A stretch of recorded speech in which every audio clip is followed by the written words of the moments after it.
Let's start. So you can see me? Can you see me? Yes, yes.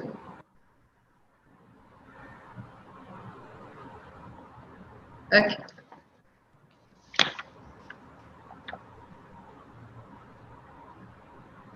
So, a very good morning to one and all. It's my pleasure to welcome you all to TIBiz'21 on behalf of the Center for Entrepreneurship Development, CED, and the associated centers, the CTDT, the TEC, the CIPR, and the AIC Anna Incubator. I'm happy to introduce the esteemed speakers and the agenda for the day. TIBiz'21 will unfold three main sessions.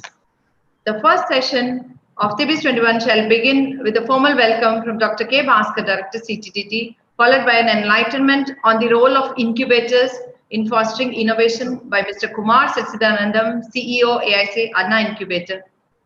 Further, Professor M. Kantababu, Director CIPR, will take us through the role of patenting in innovation.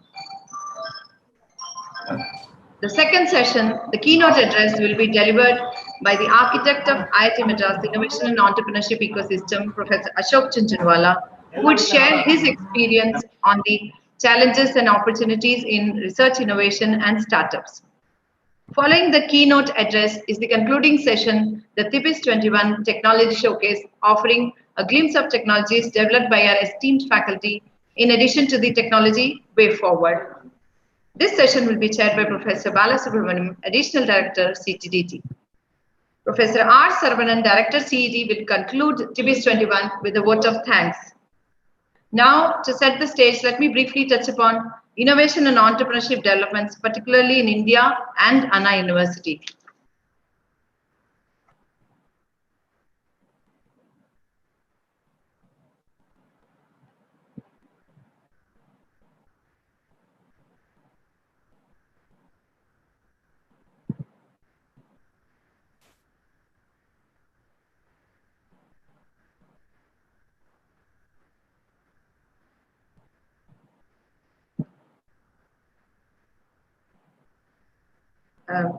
Bhaskar sir, I think. Sir?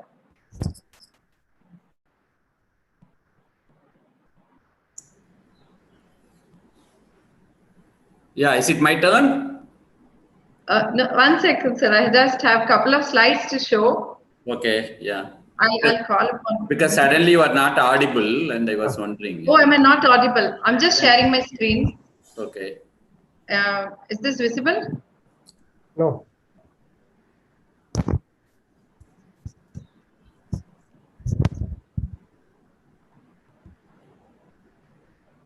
Yeah, now it should be visible. My screen seen? Yes, yes. Yeah, please go ahead, madam. It's taking time. Yeah. So I just thought I'll touch upon the fact in entrepreneurship innovation development.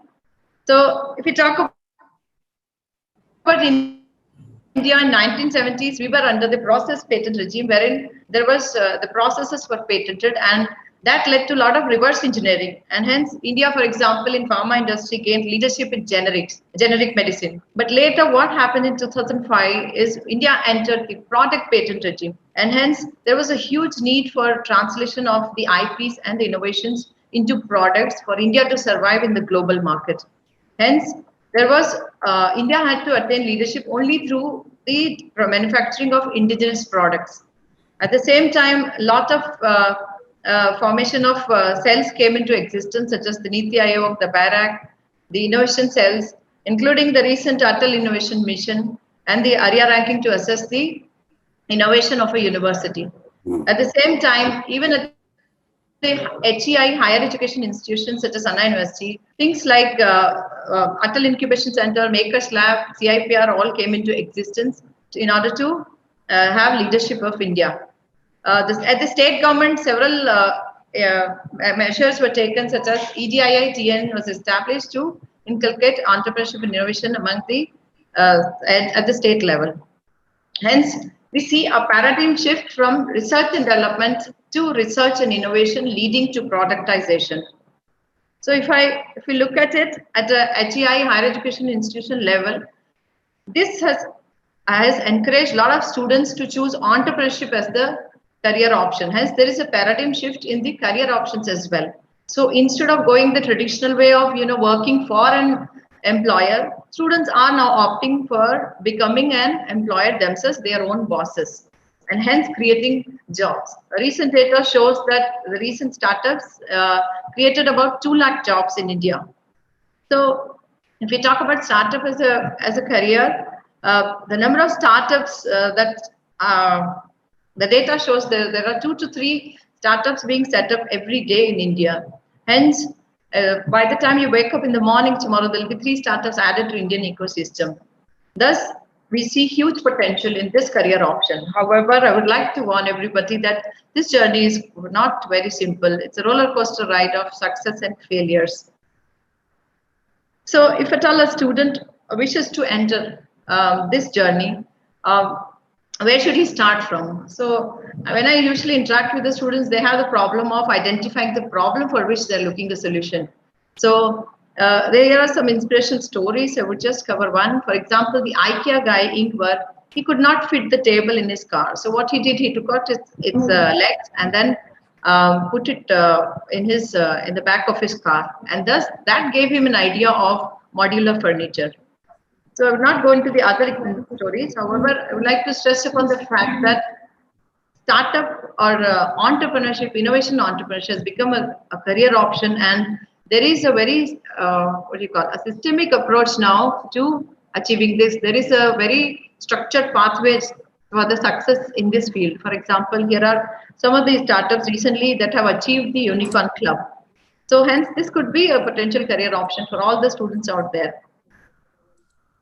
So CED, the Center for Entrepreneurship at Anna University, is a one-stop place for all the entrepreneurship needs of the students of Anna University.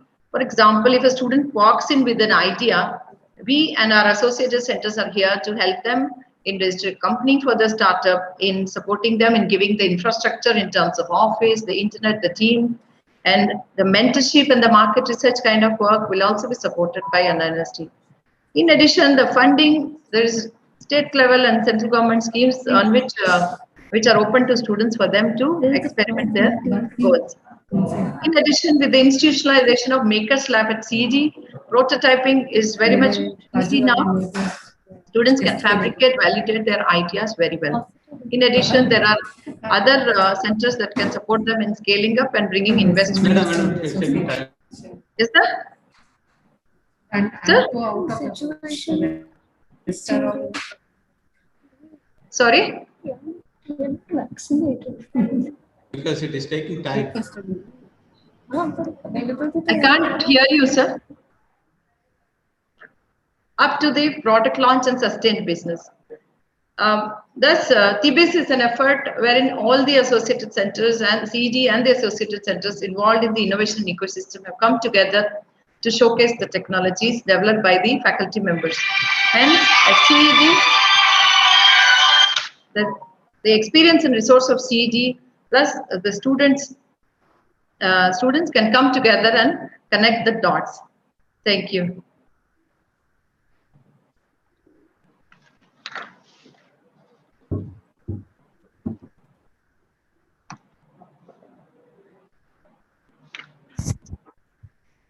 So now you request Professor Yes. Bhaskar to formally welcome Yes, the gathering. Now I call upon Professor K. Bhaskar, Director CTDT, to give a formal welcome to TIBiz'21. Thank you. Yeah, good morning to all of you and the respected the chairman and members of the convening committee, the registrar, heads of the department, directors of the various centers, the faculty members, and the participants from various parts of the country, and my colleagues, Professor Saravanan, Professor Kandababu, Mr. Kumar Sachidanandan, and Mr. Vignesh, Professor Balasubramaniam, the Additional Director CTDT, and dear participants. And once again, good morning to everybody.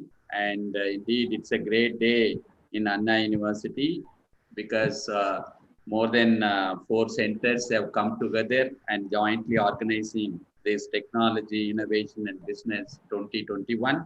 and it also incidentally falls on the day of World Technology Innovation Day, and therefore I am sure that this meeting will be very beneficial to all the participants. And the very important thing for this meeting is the keynote speaker, Professor Ashok Junjanwale. I think most of the participants are very well aware about him. And in fact, in India, the best example from the institution to industry model is its creation in the IIT Madras, and where you could see that the large number of startup companies, and it is a worth of several $1 billion, and many of them have evolved as multinational companies also. And he himself is an entrepreneur, startup, and innovator. I think such a great person is going to deliver a lecture on research, innovation, startups, and challenge and opportunities. I'm sure that his inspiring lecture will benefit all the participants. You know, India has been a role model for many years ago. Unfortunately, after the foreign encroachment in this country, I think many of our traditions are lost, and which is also very evident that even the Einstein, the great scientist, used to say that we owe a lot to Indians who taught us how to count. And because India is known for numbers, if you take any front areas of research, and the India is known, whether it's an astronomy, whether it's a geography, and whether it is a medicine, and that's why the India used to be a Vishwaguru, and that is very good example of these Nalanda and the Takshashila universities. Because if you want to have innovation and inventions that would essentially evolve from university system, and that culture of innovation should start not only from university level, it should start from the school level. That will happen only when the teachers allow the students to speak freely, to encourage, ask the questions, because the questioning, the curiosity, minds will ask the questions. And whenever there is a curiosity, the curiosity will lead to an creativity, and the creativity will lead to an innovation. And when there is an innovation and invention, and today the government of India and the government of Tamil Nadu is giving a lot of emphasis. And one good example is this Atal incubation, and the other one is the Make in India program. The Make in India program has to be successful only when the new innovations happen in this country, that will essentially evolve a good partnership between the academia and the industry, and particularly the way the teachers are going to mold the young students. I'm sure that these kind of programs definitely will activate and create the enthusiasm among the students, particularly the youngsters, the budding researchers, to motivate them to become an startup and innovator, and also to have not only to seek the employment. I think they will create an employment in this country, and I'm sure that this will essentially happen in the days to come. And as the introduction, as Dr. Sangeeta mentioned, every day there are several startups are coming up in this country. I'm sure that in the days to come, and we are going to lead the world, whether it is in the business, whether it is in the incubation, whether it's a startup, whether it is a product, or whether it is an invention. I think the days are not far off. Definitely it will happen. With these few words, I thank the opportunities. I once again thank the Registrar, Professor Karnamurthy, the University Administration, for having given us the opportunity to organize this wonderful program. And I would like to warn my following speakers. Professor Junjanwale will come at exactly at 11:30. And if some of you are missing your slot, please postpone to that. If it is 11:30, and I request Dr. Sangeeta, make sure that you allow Professor Junjanwale to make his presentation. Okay. With this, I once again thank everyone. Thank you very much for this opportunity. Thank you.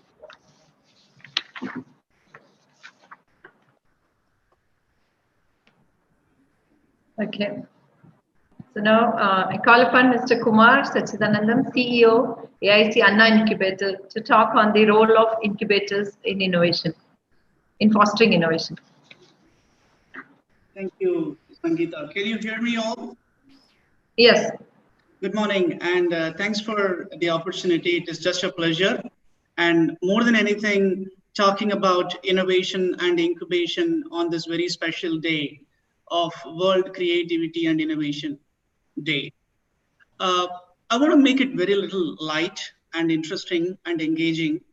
So we talk about Innovation Day, World Innovation Day. Everybody talks about innovation. So what is innovation? So the first thing that you do is go to Google and search for the definition of innovation. So you search for innovation, you have 189 million results.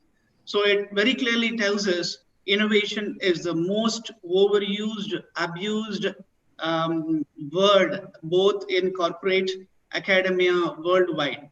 And is also one of the most important words that all of us should know on this day. So what is innovation? Is it something new or something existing? So what is innovation?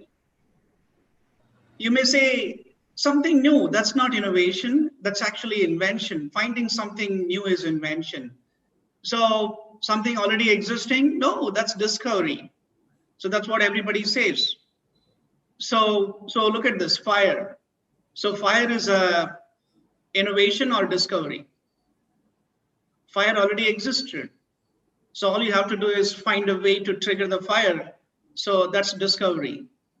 Salt existed. Go find out where the salt under the rocks. So figure out the salts, and that's discovery. And on this day, every time we talk about innovation, we put the light bulb. So that's Edison, and that's invention. Light bulb didn't exist before. So that's invention. So still we are back to the question, what is innovation? So if finding something that existed before is discovery, and finding something new is invention, applying this invention in the context of a usage is innovation. So the wheel, finding the first wheel is invention, but applying this invention in different contexts, as in this picture, is innovation. So if you have to define innovation, what is innovation? So could we say creating something new by putting things together? We are not creating anything out of thin air. They all exist. All we are doing is putting something that already exists together, and then Viola, bingo, you have an innovation. So going by this definition, do you think these are innovations? Yes, one would call all of them as innovation, because everything in bits and pieces existed. All we are doing is just putting them together. And of course, these are called as useless innovations. So redefining innovation, what exactly is innovation? So could we say that creating something new and useful by combining things that already exist? Which means, as an innovator, you are not going to do something new. You are actually trying to pick that's already exist, combine them, and create something new and useful. So in my speech, it's about innovation and incubation. And at Incubator, we incubate startups. So what is a startup? So what is the connection between the startup and innovation? I would argue that a startup itself is an innovation, and the entrepreneurs are innovators. Let me tell you why. Entrepreneurs create something new and useful, which is the definition of innovation, which becomes your product or a service. And they use technology to either create the product or technology to deliver the product to their end customers, and thereby delivering a value which generates revenue. They just don't only generate revenue, they look for astronomical growth at a fastest time. And that makes a startup very unique. And by putting all this together, everything exists, revenue generation techniques, growth techniques, sales, marketing techniques, technology, everything that an entrepreneur uses already exists. Entrepreneurs are the guys who solve the jigsaw puzzle, and they bring in all the Lego blocks of these things, combine them together, and create a magic called a startup. In simple, by combining new and useful, they are making a product or service that is usable. By applying technology and making the product, they are making it feasible. By generating revenue, they are making that startup viable, and growing astronomically, they are making this profitable. That's exactly is what is entrepreneurship is all about.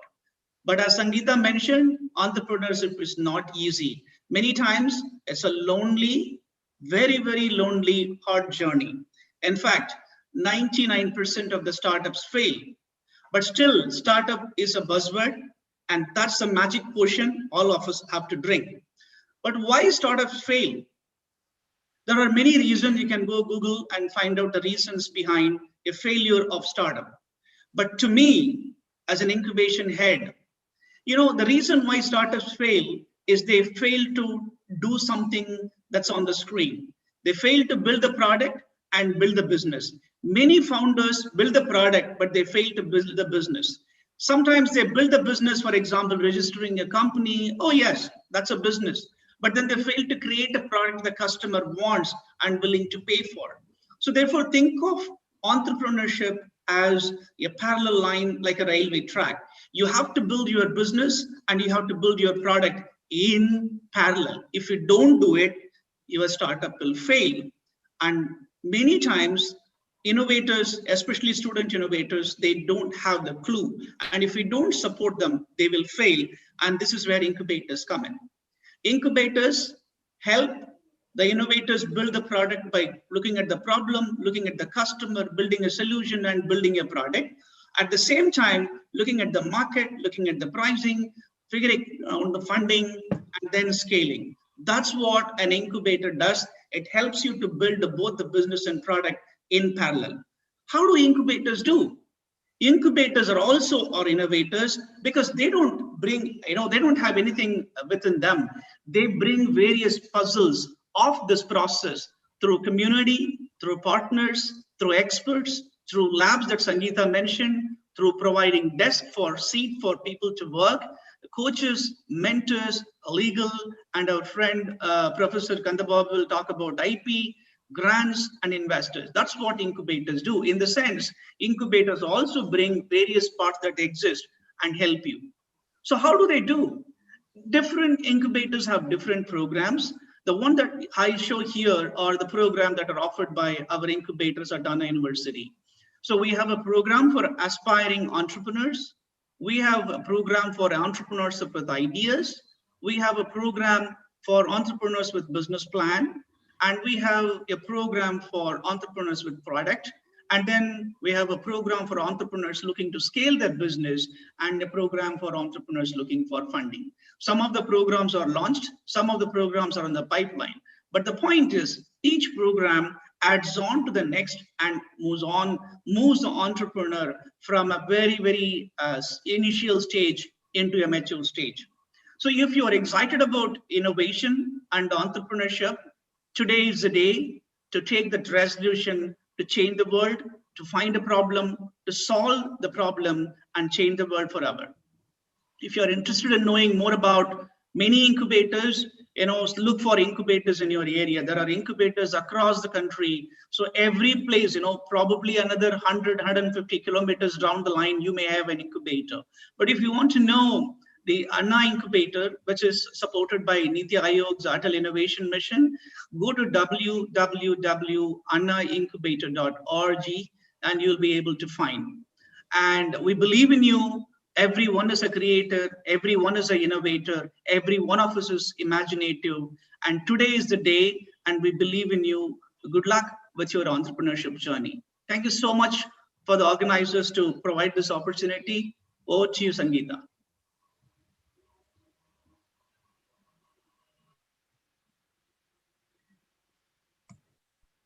Nice presentation, sir.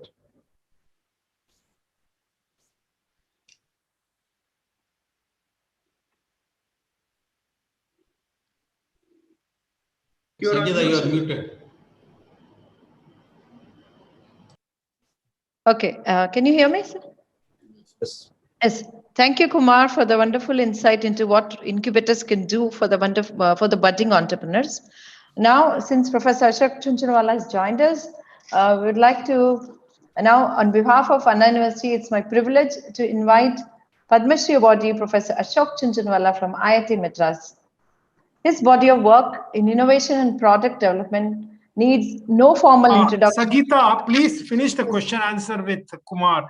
I joined a few minutes early. That's all right. But No, you sir, don't have question answer is displace at the somebody end. and get this. I can wait for 5 minutes without So any no problem. problem, sir. No, My sir. son was a light Yes. icebreaker, so I'm sure there are no questions around there. No, sir, And question answers are at the end, one sir. of them. Yes, sir. We have questions at the end, sir. So we'll take up all questions then. So, as I said, it's my privilege to welcome Padma Shri awardee Professor Ashok Chunchunwala from IIT Madras. His body of work in innovation and product development needs no formal introduction, as it's been so much recognized and awarded by various global and national bodies. As most of us know, Professor Chunchunwala has been conferred with the title of Dronacharya by the TIE. Yeah. So India's first university-affiliated business park, the IIT Madras Research Park, was conceived and built by Professor Chunchunwala. He heads the IIT Madras Incubation Cell and the Rural Technology Business Incubator, RTBI. Professor Chunchunwala has incubated and nurtured more than 200 companies. The key to Professor Chunchunwala's success appears from developing technically advanced products that are affordable and help the masses. So he also leads the Tenet Group, which has worked closely with industry to create innovative, affordable products in sectors like telecom, banking, renewable energy, and electric vehicles. One of Professor Chunchunwala's passion is harnessing energy and providing power to homes that are in difficult terrains, such as the mountains and the deserts where there are no power grids at all. And his contribution has played a major role in Indian Prime Minister's goal to deliver electricity to every home. Professor Chunchunwala is a member of NAE USA and also a fellow of IEEE and World Wireless Research Forum WWRF. He has received a number of awards in India, including the Shanti Swarup Bhatnagar Award, the Vikram Sarabhai Research Award, HK Firoti Award, the Millennium Medal at Indian Science Congress, UGC Hariom Ashram Award. I think I should interrupt Sangeeta and start the talk. Yes, sir? I'll interrupt and start the talk. All right. Okay, sir. I'll just wind off. So I'll call upon you, Professor Ashok Chunchunwala, to share his experience of challenges and opportunities in research, innovation, and startups to enable us shape up our outlook of innovation and entrepreneurship. Please, Professor Ashok Chunchunwala. Thank you. I wish I had joined in a little earlier and heard the previous talk fully. Okay. I joined only a little later, so I only heard last few minutes. So very kind of you. You are so kind. Anyway, I will start. One of the things that has happened, though it is not often recognized, that India after independence has built some of the finest universities in the country. And many of our faculty in different places, universities, institutes, are absolutely top class. They will be the top in the world. And yet, you will find that almost everything that we use today, we import. We import our televisions, we import our laptops, mobile phones, computers, we import washing machine, we import refrigerators, some amount we are making. What we are finding is that we are still not making and manufacturing what is needed for the country. And even what is manufactured here, the technology comes from outside. Technology has rarely come from universities. And so, even though the universities have some of the best professors, where is the problem and where does all this fits in? And I'm going to give a short talk. I've been told totally 30 minutes. including question answer. So I'll give a short talk. If I had longer, I would have spent a little more time. But if you look at it, I like to classify technology. For example, I strongly believe that we are capable of doing our technology and giving it to industry. It's quite possible. But we have to all the time talk about what technology and what is the stages of technology development and commercialization. If it is it's a technology that needs long time, a large funding, and high risk. That will not be done by industry. That cannot be done by startup. The best is to carry it out in R&D labs of academic institution with some government, public, and CSR funding, because this is not going to result into products in short time. Till it reaches a stage where it is ready to be commercialized. And it is at this stage that we need to really look at how to go about commercializing it. And the commercialization has two possibilities. One is a technology transfer, or second is a incubator company to manufacture that. So what I'm pointing out, all long-term gestation technology, the one which required 3, 5 years, 7 years, 10 years, 15 years work, don't do it directly in industry. Do not do it as a startup. As a startup, the last thing that you need to do. You let the technology mature, and that's a role that has to be played. Now, in the R&D lab, youngsters can join and work in development. And with an understanding that once the technology is ready, 5 years down the line, they'll walk out and they take to the technology. Those kind of agreements can be done right in the beginning. Entrepreneurs could work in R&D lab from the beginning, and with their intent to spin out as startup engine at the right time, startup at the right time. But otherwise, anything that requires long time, you don't do it. But if it is and any product development, particularly what I call a deep technology product, where academia contribution is maximum, that's where largely industry cannot do it. Startups also will find it difficult. There will be no quick results. There will be multiple failures, as was being talked about by your CEO, before success. It will require long-term engagement. But it always requires a large number of youngsters to be inspired to work hard, who may simultaneously register for master's and PhD. If I look at development of software applications, there are many low-hanging fruits. And that can be easily done by startup. But if you talk about even software products and not those applications, then the products also takes 3 years, 5 years time. And it is not something that a startup can immediately do. It will require some long-term collaboration. Industry will require a lot of work to do it. Models similar to deep tech R&D, software companies would have excelled in India, but have focused on services, not in product development. We, of course, have an example from one of our alumni of IIT Madras, who has created this Sridhar Vembu. But there have not been too many products where even software has been done. Now, what has happened is that there are a whole lot of technology which leverages internet, IT, and simulators, which really help. Because you know what I have found, fresh engineers, they are within a very short time are able to pick up working on some simulators and software. The youngsters can pick up very easily. And then in a short collaboration of 2 to 4 years, you can actually develop a lot of technology. Technologies, for example, communication system design, IoT, AI and data analytics, robotics systems, battery pack design, IC design, auto sectors and UAV. A lot of things can actually be done in relatively short time. And the internet, IT, simulators, and software has helped in getting there. This is something that can more easily go from industry. I'll also add things like medical instrumentation, remote diagnosis, energy system management, motors and controllers, inverters, education technologies, medical technologies. These do not require long-term collaboration. This requires 2 to 4 years.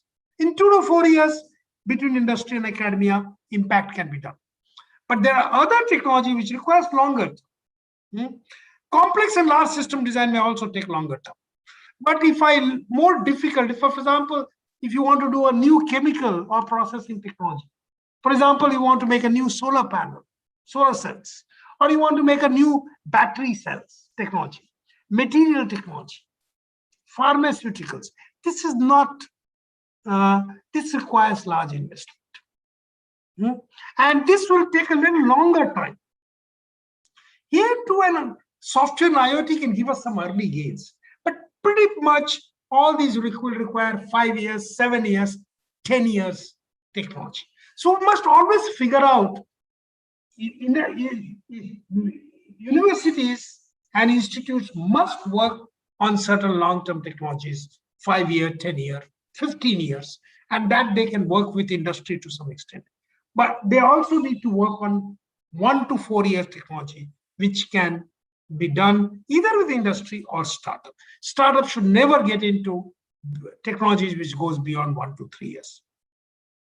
Other technologies relevant to India, like recycling technology, there are short-term, there are long-term.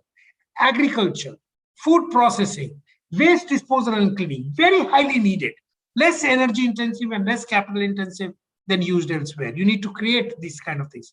Technology for environment renewal, technologies to help highly dense urban lives, living, and educational healthcare technologies. Many of these are relevant and they have both short-term and long-term goal. So that's what I'm talking about.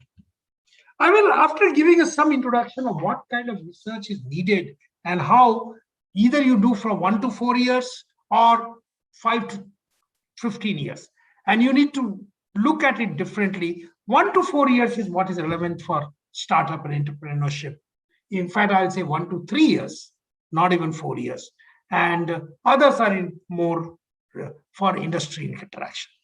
Let me, however, specifically talk about nurturing entrepreneurship at universities.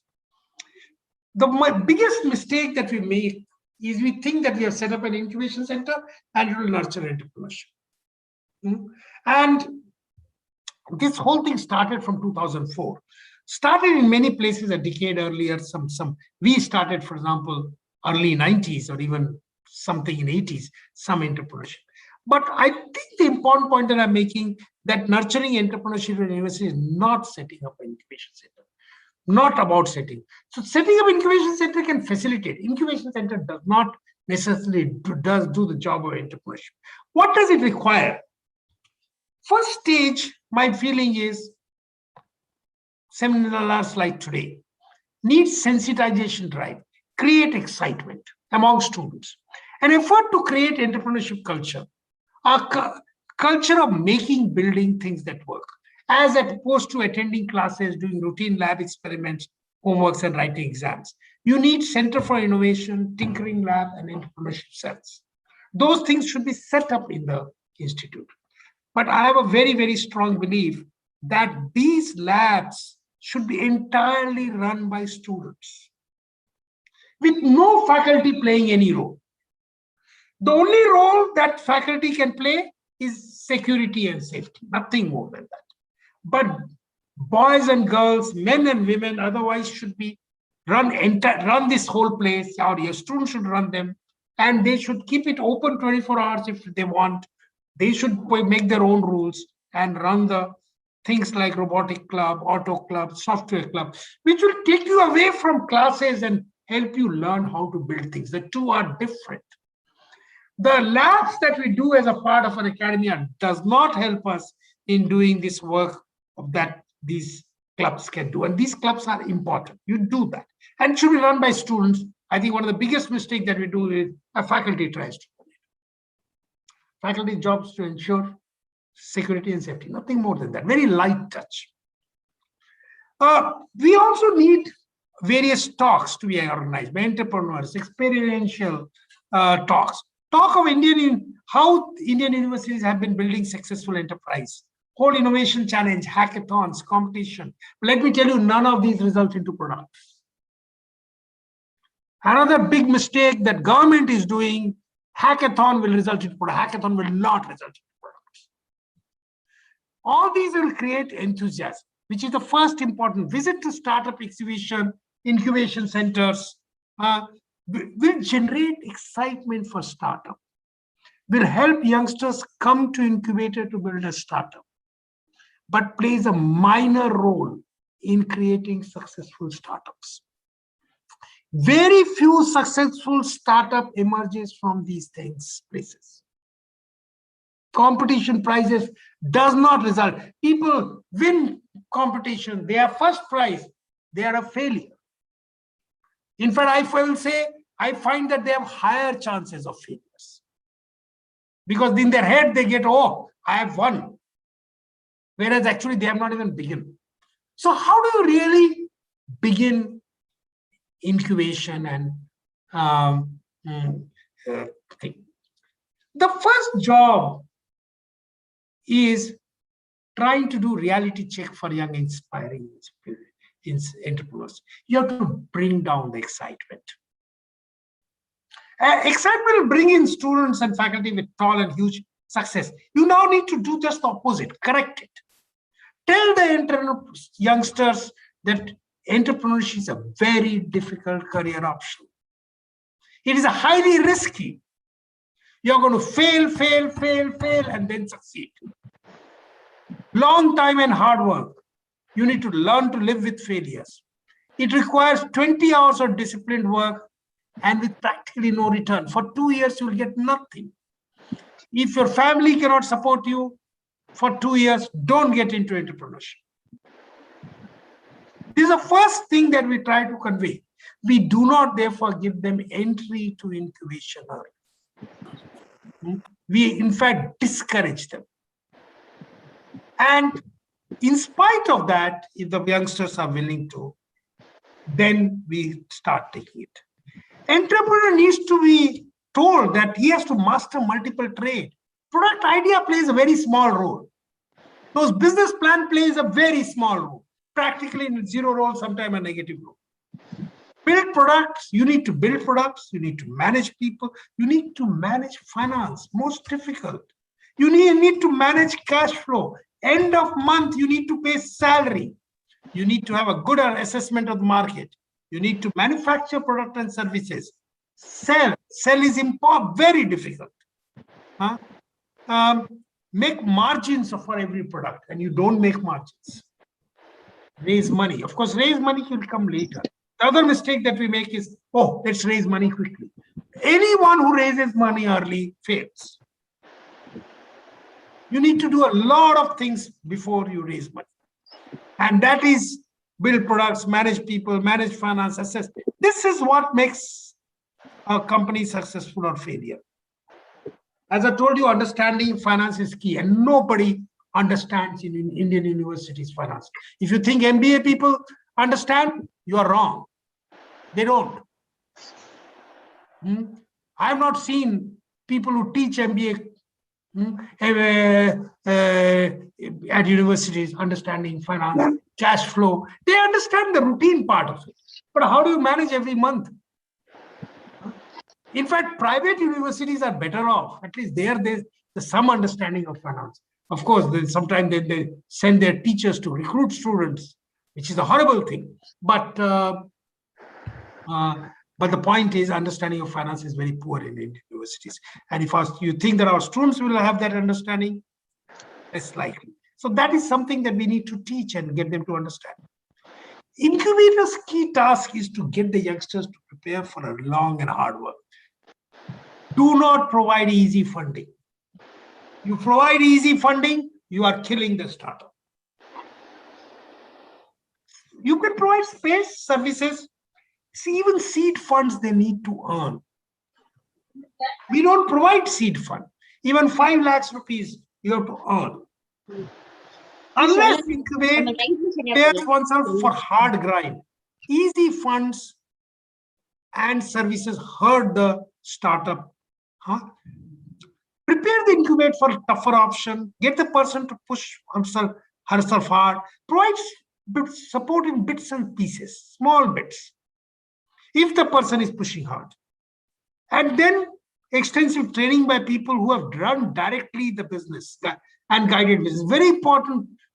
The mentor should be the one who has already made successful business, not university professors. I would say not even the people, officers in the entrepreneurship cell, because they wouldn't have guided business.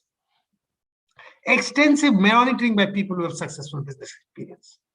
Preparing for a long haul. Startups are likely to succeed only if entrepreneurs prepared for long haul. As I pointed out, should be free of family obligations for a few years, and in fact has some family support. Ready for hard work, do right things, and take each failure as a lesson to move ahead. They must get knocked down and be able to get up again. Reboot after failures. Re-engage in other battle. Then you provide training towards driving a venture to success.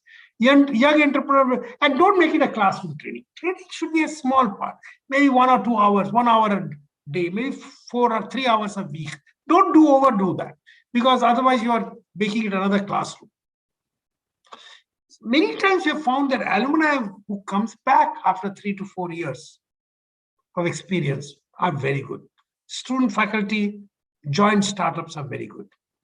Incubators should offer leverage available training. Short courses can do 1 or 2 modules every week. Not overload the entrepreneur. Should not be made a classroom. Taught by a person who have experienced entrepreneurs. Training may include concept to product development, understanding the market. If the product is needed, who will buy the product? How much will the product pay? Very important, how much will they pay?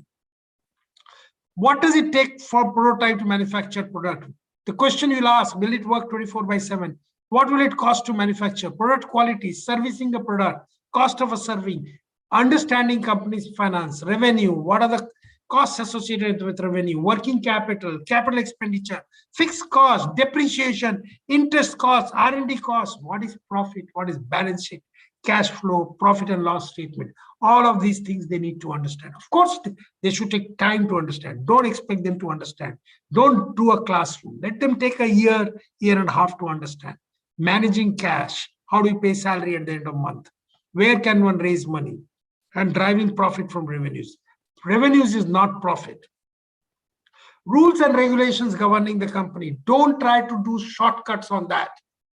Otherwise, when you are doing well, somebody will come and shut you down. Deriving profits from revenue. How does one manage team? Very important. Team will walk out tomorrow. Company branding and reputation. Company ethics is very important. Avoid shortcuts. Even in difficult times, how do you manage ethically? Institute may create, as I told you, e-cells, etc. But as I told you, it has to be done by students. Domain expertise play a role, but people will pick up domain expertise as and when needed. Don't create classrooms. How does one startup acquire some deep knowledge? Motivated team members will really get that done. Considerable time. Faculty involvement here helps, but don't let faculty run the place. Just because they are helping, don't make them feel that, oh, they know everything and they will run the place. Startup with known technologies need to excel in delivery and cost. Not easy. Either you are coming with new technology, or if you're using a known technology, then you have to really be in delivery and cost business.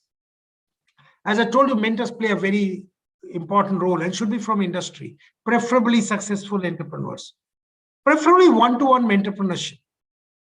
Assign a mentor to every company. Never impose a mentor on a company. Mentors themselves must be pure advisors. They don't tell, they don't decide anything. Anybody who tries to decide for a company is not a good mentor. Remove them. Entrepreneurs may choose to listen to you or may not. That's important. Of course, mentors should provide feedback to incubator. If incubator provides any kind of funding, they can insist that people have to have some entrepreneur, some mentor. But beyond that, no. You can create a pre-incubator. Desirable university have pre-incubators. Say some support to a potential startup, 1 or 2 lakhs. Do not incubate a startup till it is ready. Only if it is ready, has a good understanding. Provide opportunity for potential companies to learn from each other. Very important. Learning from each other really helps. Important to gauge whether the aspiring entrepreneurs are likely to succeed. Early mentorship is crucial. Are entrepreneurs currently in the position to take risk? A successful incubator needs to have an incubation committee to decide when to do a startup. And this should have zero influence. Avoid deans and VCs and directors. Do not let them come into the incubation committee. Everyone hurts there. They come with that baggage of trying to influence things. Get them out. They can resign from dean and come and join the incubation committee, not otherwise. Incubation support should be without any funding commitment in the beginning. Funding should be done separately with the committee carefully examining things. And as I told you, mentor helps.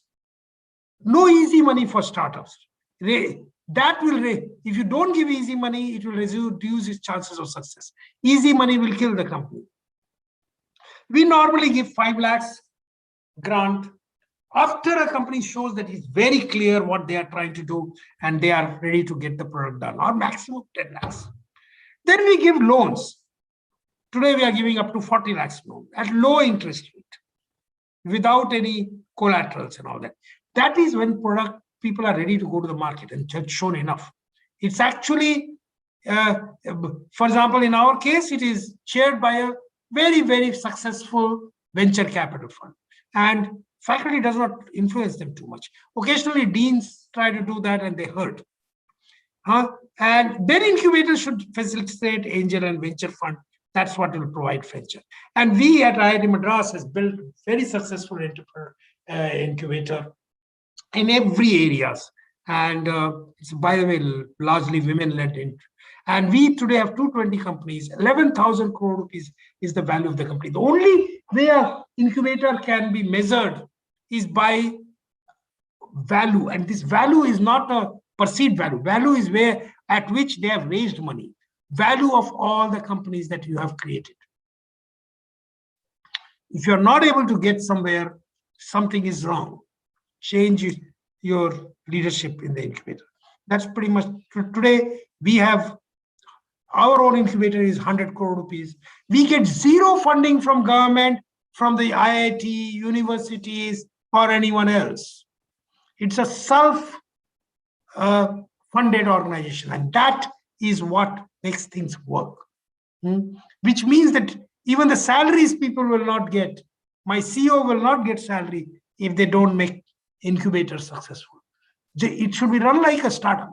In the beginning, you can provide some seed support, but after that, it has to run on its own. That's all. And I'm ready to take questions. I'm stopping to share. Thank you, Professor Jhunjhunwala. Write to me if you want. I'll write down my email address here in the chat. And write to me if you want my slides. I see some errors in my slide that I don't know when I. Thank you, Professor Jhunjhunwala. Thank you, Professor. Yes, if there are questions. Thank you, Professor Jhunjhunwala. Yes. Yeah. So can we have the questions, Mr. Shaktivel? Are there any questions? Or even faculty members who are logged in, please feel free to ask. Even you can ask me questions, Sangeeta. Yes, sir. I have a question for you, sir. Sangeeta, is it okay? Sir, Kumar, yeah, please go ahead first. Sir, good morning, sir. Thank you so much. You have made my day and made my life simple. As a CEO of Incubator, I have been doing few things. And being new to the academic ecosystem, I wasn't sure whether I'm doing things rightly. Some of the words that you have shared about Incubator, the way we should manage, or a vindication of my assumptions and thought process. It's been one of the best days in my life as an incubation CEO. Thank you so much. We have the management, we have faculty here, and we will take all your words and make Anna Incubator one of the world-class incubators. Thank you so much for your wisdom. If you need help, let me know. We'll be more than willing to help. Yes, sir. We'll step into your office. We have already tied up with several incubators and are helping them. Of course, Anna University is a very prominent We will, university. Many of our own faculty come from there. Many of our students come from there. So, but if there is any help required, let me know. Thank you, sir. Thank you for the offer. We will be. Sangeeta, over to you. Yeah. Hi, sir. Hello, sir. I'm really honored to be, speaking with you directly. So my question is, there are various aspects of entrepreneurship, right? So as you said, if there is a technology, the last step should be doing a startup. There are very great potential opportunities such as licensing it, commercializing it. So, but with respect to, a student's perspective, a student is sometimes confused. Many students come up with a new idea and they say, I want to patent it.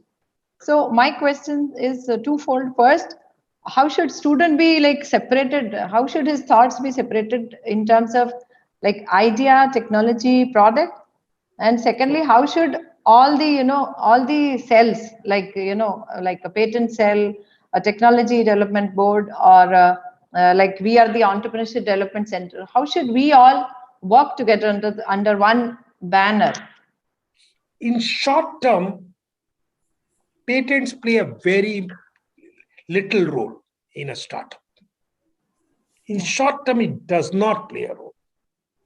First 2-3 years, you need to really figure out a model to start earning revenue and making some profit. That should be the focus. In longer run, patents will play an important role. So I think the people who come to us say, I have a great idea and I'll patent it, are not likely to get anywhere. Yeah. They may file a patent at most, that's it. Making a product successful is building a product and making a product successful is what they need to do. As the company starts selling and doing somewhat well, then every patent that you acquire while you are earning profits and revenues, you're also having patents that will play in a long term, an important role. Your value will increase, but not in short term. The mistake that people make, patent will help you into patent does not. Of course, if a faculty is involved, they may have patent from their R&D. That's all right. But again, it will not play a major role in startup. Yeah, students usually they come up with ideas. Even in faculty startup, it is Yeah, important right. in first few years. Long term it does. Yes, you should run it, sir. Yeah. Thank you. Thank you, sir. It's a wonderful lecture, Professor. I am 78-year-old young student, former Vice Chancellor of Bardiyar University, still active. My question is, how to build up an innovation ecosystem in our higher education institutions? Because, as you know very well, our education is exam-centric, teacher-centric, text-centric, tradition-centric, corruption-centric, compromise-centric. In this midst, how to build up an innovation ecosystem? That's my basic question. I'm sorry. So, sir, I think there are two parts to building an innovation system. First part, I didn't emphasize sufficiently. Industry-academia interaction. Yeah. If you ever can visit us at IIT Madras Research Park, you'll see you are sitting in this building. This is a building which is today worth, the building we have spent 500 crore rupees. But it is not a government money. We only got 100 crore seed money from government, alumni and all that. 400 crore we borrowed from banks, built the whole thing and paid back the bank. We have created a successful, enterprise, the whole research park itself. We get industry to come and set up their R&D.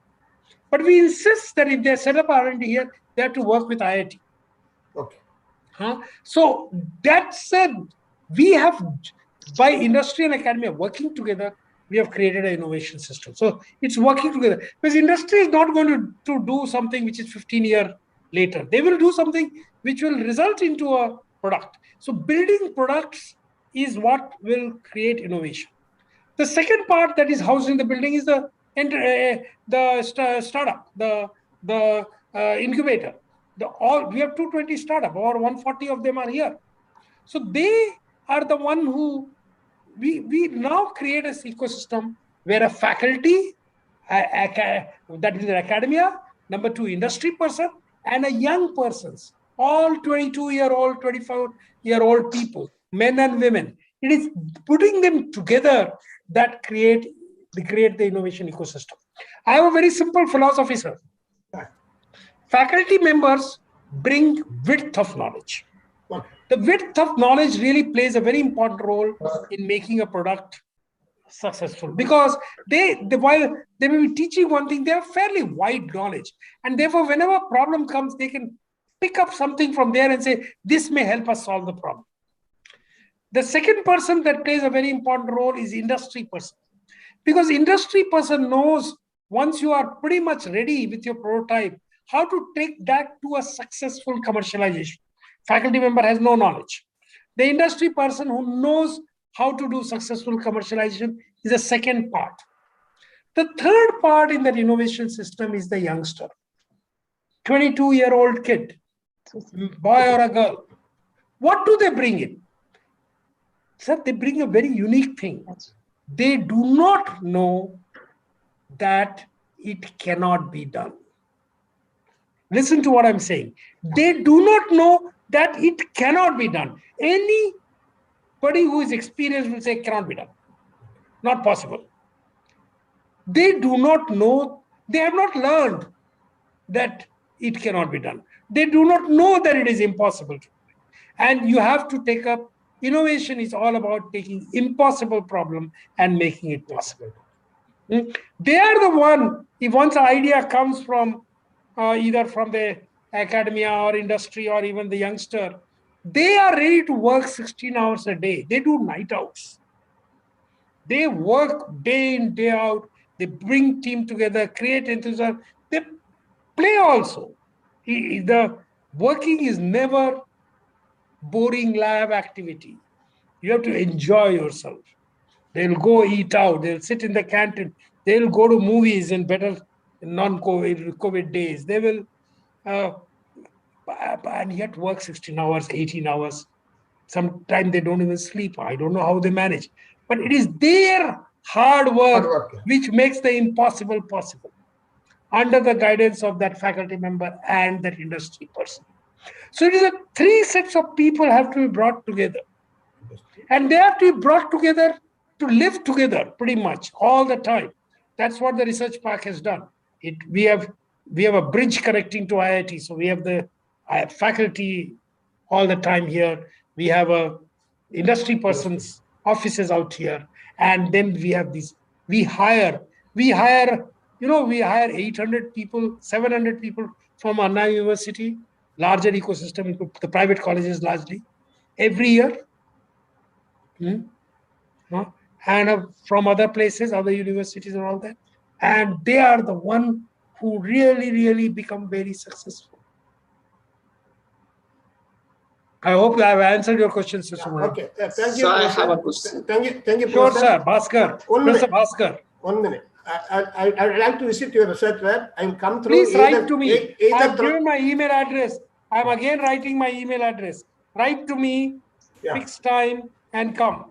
Yeah, please. Email. I answer all my emails personally. Write to me. No other way of communicating. Ashok@tenet.res.in. It's written there. Okay. Ashok. You look at the chat. It is given there. Okay. Yeah. Yes. Bhaskar sir, you have a question. Bhaskar sir. Sir, thank you very much for your inspiring lecture. And I have one question. The last year, we could transfer about 8 technologies to the industry, which was been developed by the faculty and students. And we could see that at least more than 40 technologies which are worth to transfer. But when our office tried to contact the faculty member, they are reluctant to go further. And what would you like to say to motivate such professors, sir? Sir, I don't think an office can do the transfer. Okay. Should not do the transfer. In fact, I think the transfer has to be done between faculty and industry with no one coming in between. Okay. Faculty members has to be motivated. You know, if you make 1 or 2 products successful, transfer successful. If the faculty member earns even 20 lakhs rupees, all other faculty members will start doing it. And universities should take very little, maybe not more than 5%. For years, people have done nothing, kept the things in there. Let them go out and you facilitate, you do the introduction, but let faculty work with the industry and make something successful. I remember 1984, 84 or 85, maybe 84 or 85, I don't remember. WS Industries chairman, I made some speech and I say, whatever they are doing, we can actually build it for 1 year, in 1 year's time, at 1 lakh rupees. He called me to his office. I went there. He gave me 1 lakh rupees, 1 lakh. And I had, that time you didn't have much, 25 students working day in, day night for 1 year. We actually made a prototype which works, but which was not ready for commercialization.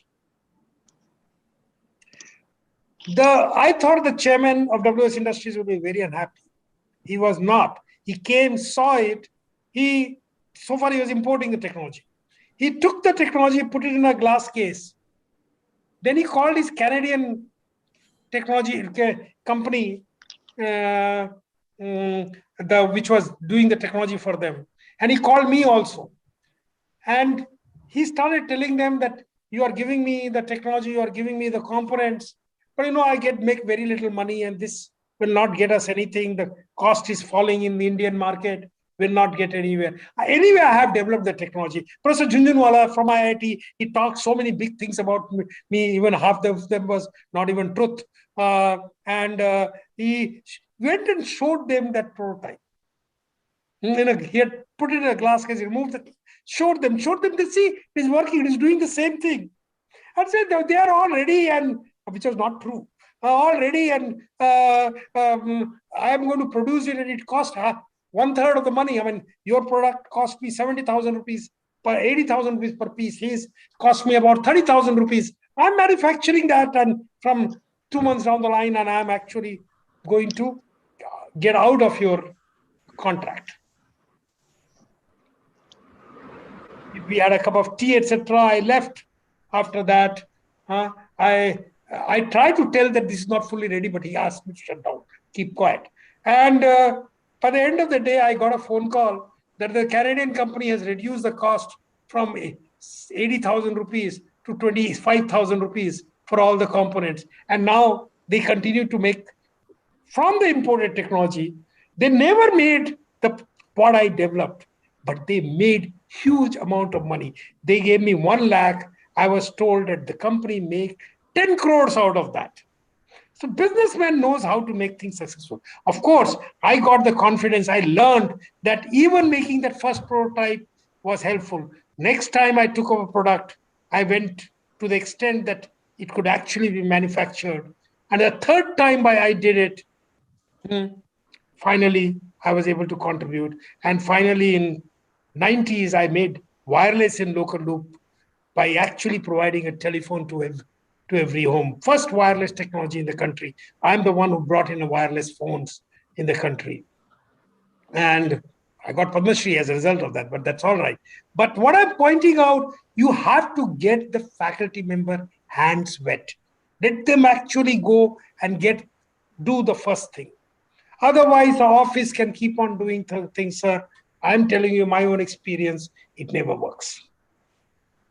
Once you get 1 or 2 people successful, sir, you will see it goes to 20 and then to 200. Today, there are about 300 faculty members who work for the industry. About 70 of them have done a startup at IIT Madras. And I think success is more important by just sort of having paperwork that I have. Finally, that product has to go to the market. That is the most important. So I have one question. Yeah, thank you very much, Vignesh. sir. I'm sure that you were experienced the industry and how the IIT faculty members are inspired. I think some of the faculty members who are listening to our speech, I think definitely will get motivated and come forward to transfer the Who is technology. speaking? I can't hear. Can't Yeah, this is understand. Bhaskar, sir. This is Bhaskar. Okay, okay. Thank you very much, sir. I'm sure that our faculty will get motivated. Vignesh wanted to ask a question. Go ahead, Vignesh. Sir, I was just asking, sir, today's companies, they are more into valuation game rather than the traditional business models, where my fathers and the grandfathers used to do. It is almost about the sustainability of the business. But in today's business, it's about valuation. So how do you think whether this model will sustain in the future? Long-term valuation never happens without making profits. Okay. At an early stage, you may get some valuation, but finally valuation and profit, there is a ratio of what your value divided by the profit. There can be, that ratio can be whatever, 8, 9, 10 times.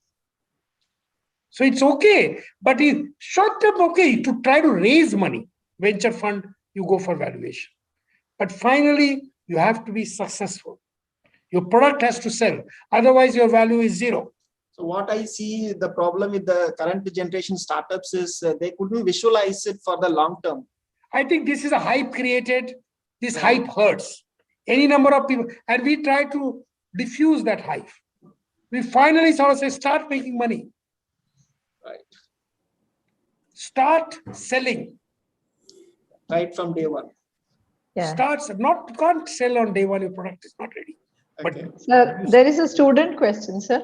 Yes, please. Student question, they're asking, how do you define a successful startup in your view? How do you define? You'll have to define by only two ways, valuation and profits. Success does not take place without valuation or profit. And sir, writing me on chat will not help, because minute I get out, the chat will go away. Send me an email and I'll answer you. There are a few other questions I can see. There is a question, what is the role of innovation? Innovation is to come up with a new product. Innovation is all about new product and services. Something which is not there in the market, which has not been conceived of.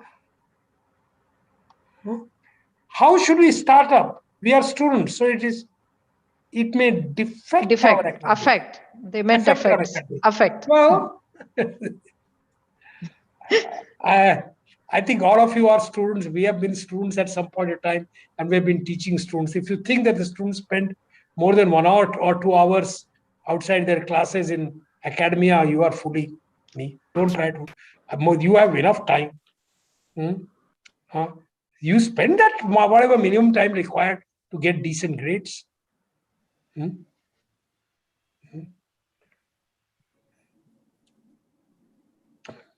Any other question?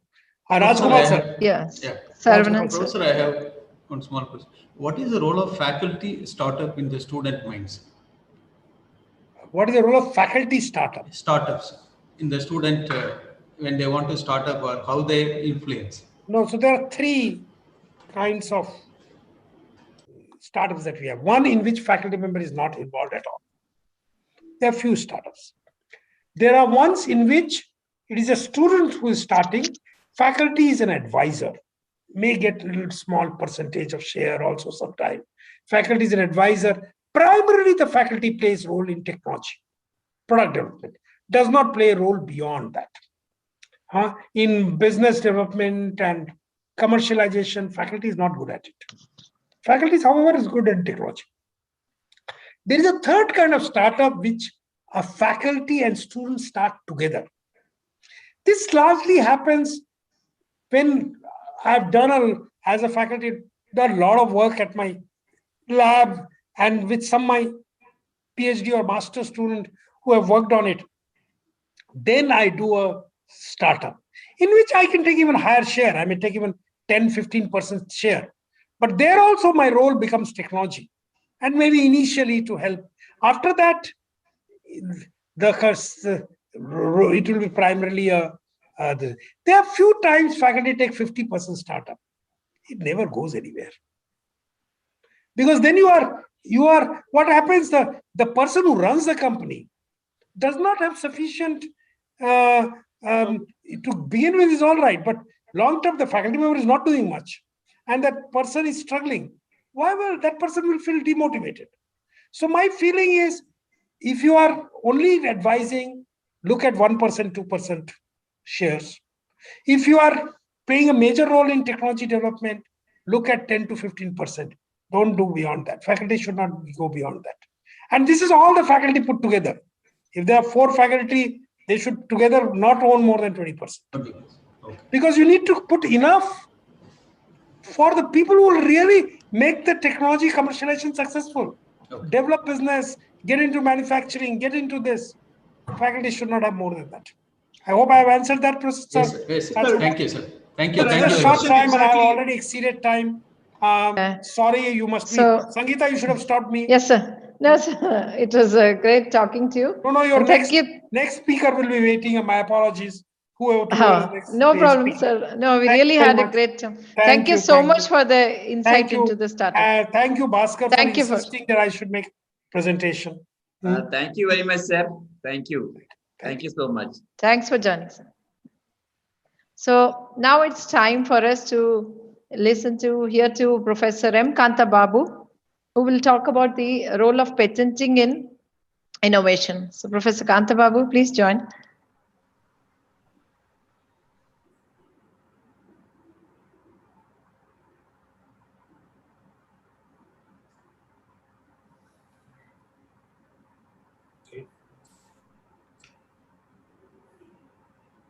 My presentation is visible? Yes. Yes. Thank you very much. Yes. It is very difficult to speak after a big speaker like Professor Junjunwala has spoken. Yes, anyway, I'll do my best. First of all, I would like to thank all the organizing people for giving me the opportunity. Today, I'm going to talk about the importance of IP, intellectual property, especially for startups and entrepreneurship. Any startup or entrepreneur should have a strong IP. It should be properly written, documented, and registered. Otherwise, you'll have a problem in the long run. I would like to also clarify one of the point in one of my teacher, Professor Junjunwala. He has done long-term based patenting works. What happens is, if you have an idea, if you come with a new product or process, if you leave it alone to the market, open to the market in either in the form of a conference or a journal paper or in Excuse me, sir. Sorry to interrupt. Can you adjust your camera, sir? Camera. Thank you. Yes, sir. Thank you. If you publish your idea or if you put your idea in a Facebook or WhatsApp, something like that, anybody can copy that product or idea and they can use it for their own purpose. That is what the patenting system has come there. If you have an idea, if you register properly in the patent office, your ideas get protected. In the long run, at least for 20 years, nobody should not think about that idea. This is a basic understanding of the patent. So before they launch the product to the public, they have to file a patent. That is important for the startup people or entrepreneurship people. That is what I'm going to discuss. This is what my agenda of the talk, and I would like to glad and I'm going to join others also to wish you all the Creativity Innovation Day. And I would like to tell the difference between this creativity versus innovation. You may have a creativity idea. Let us say if you're a music composer or if you've written a book that cannot lead to the patent according to Indian Act, it can be lead as only as copyright. Okay, an innovative product or a process can lead to a patent. That also you should understand. Even if you draw something like a cartoon, it cannot lead to a patent. But even if you have new name, if you care for a company, something with a creative name, that cannot be lead to patent. Okay, only the product or process with innovation can lead to patent. That you should clearly understand. I think in the previous speakers, he has clearly defined what is innovation and so on. And where we stand, basically India, we stand around 48. And if you want to improve further upon that in terms towards developing countries, faculty, students, and everybody have to work together. And we are happy that Tamil Nadu also ranked 3rd among the other states. I'm showing the broader classification IPR basically because today is what is the importance of patents. Okay, if you have a creativity idea, you can take copyright or a trademark, like design also. But only if you have innovation or invention in your component, you can get patents. Okay, there are 3 criteria for a patent. If you go to the patent office, they'll ask only these 3 simple questions: what is novelty in that? What is the inventive step? or non-obviousness in that, and what is the application of that. Novelty means new. If the students or startup has have an idea, they should be new to the world, not new to India alone. It should be new to the world. They should not publish this idea, or they should not release the product into the market. Without patenting, if they release the product in the market, then they cannot do patent. Anybody can use that idea. The first thing they have to do is they can at least file a provisional applications before they make a real product or a prototype. Then as soon as within a year, they should make it and file a patent. Okay, then inventive step is an advancement, a technical advancements in the product. That is what the most important criteria. If they have any advancement when compared to others, then automatically it process into a patent. Then the idea should have also some use. Here I have shown some two good examples, simple example for patent. The topmost is around 130 years old patent, and what you are seeing a ceiling fan. Now you have heard about in advertisement, that simple IoT based fan or a voice recognition fan. It is the latest innovative products. I would like to give a simple example how to understand patent in terms of international filing and so on. I think we have been using this term for a long time in Indian or other international matches, which cost around only 1,000 rupees. But nowadays we are using this kind of stamp. This is a stamp, patented stamp. Okay, what is the difference between the old one and this one? Is the old one cost around only 1,000 rupees, whereas this one cost, each set cost 25 lakhs. Since it's a patented product, nobody should not manufacture this product. Only the patent holder have the rights to make the products. If you want to buy this stamp, you have to approach only the particular patent holder. He never give any license to others also. So you have no other choice. Even though its manufacturing cost is only 15,000, he sells one set of stamp for 25 lakhs. That means he owns it and he owns monopoly of that. Nobody cannot enter into that market itself. He defined clearly in his patent document that how it works and other things and so on. So others should not copy at all. So what happens? He is basically an Australian, so he first filed in Australia. That means he gets rights only in Australia. In order to protect his idea in other countries, where in other countries should not make this particular stamp and so on, what he does is he filed in other countries separately through PCT route, patent cooperation route. So he has filed an application in all countries wherever the cricket is played. So if anybody want to buy this kind of a stamp for the matches, international T20 or ICC, they have to get only from this person. So this is all the basics. So if you have a product, if you file for a patent, if you feel there is a market for other countries also, you should file. Otherwise, others will make your product in their countries and sell it to the market. Then when you start a product, if you have innovative idea also, that if you are an entrepreneur, you should see also you have freedom to operate that particular idea without checking the patent document. If you started manufacturing and if you started selling in the market, if somebody sue after 2-3 years, you lose all the money again. So there are two important things. Before you start an entrepreneur, you should check freedom to operate of a product. If you are a startup, the most important is you should have a registered intellectual property rights. It may be a patent or other things and so on. A patent is exclusive right given for 20 years for any product or process. Okay, it can be also for a method of approach like that. Then I would like to give another example. What is the basic difference between entrepreneurship and startup? Let us say typical example, if a fan is there, a ceiling fan is there, anybody can manufacture now because it is 20 years old. The patent is more than 20 years old. Anybody can touch and you can bring cost down and you can be a successful entrepreneur. As a startup, if in that particular fan, if you give a new idea, let us say voice recognition fan, if it is your idea, in this world, nobody should not use that idea for manufacturing the product. You will be given protection for 20 years. That is what this innovation and the patenting system helps you. Nobody cannot start a company with that similar idea and you can lead in the market. Then it can be successful. For successful startups, the IP, strong IP is required. Without that, you cannot sustain in the market at all.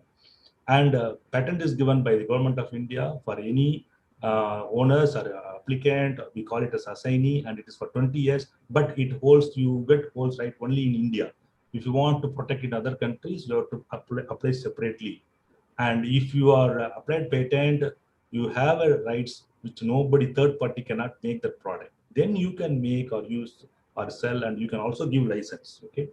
And it is governed by the many act, and it is governed by the central government under the Ministry of Commerce. They have certain procedures to get the application, they process it, they'll examine it. If they want, they can also have hearing.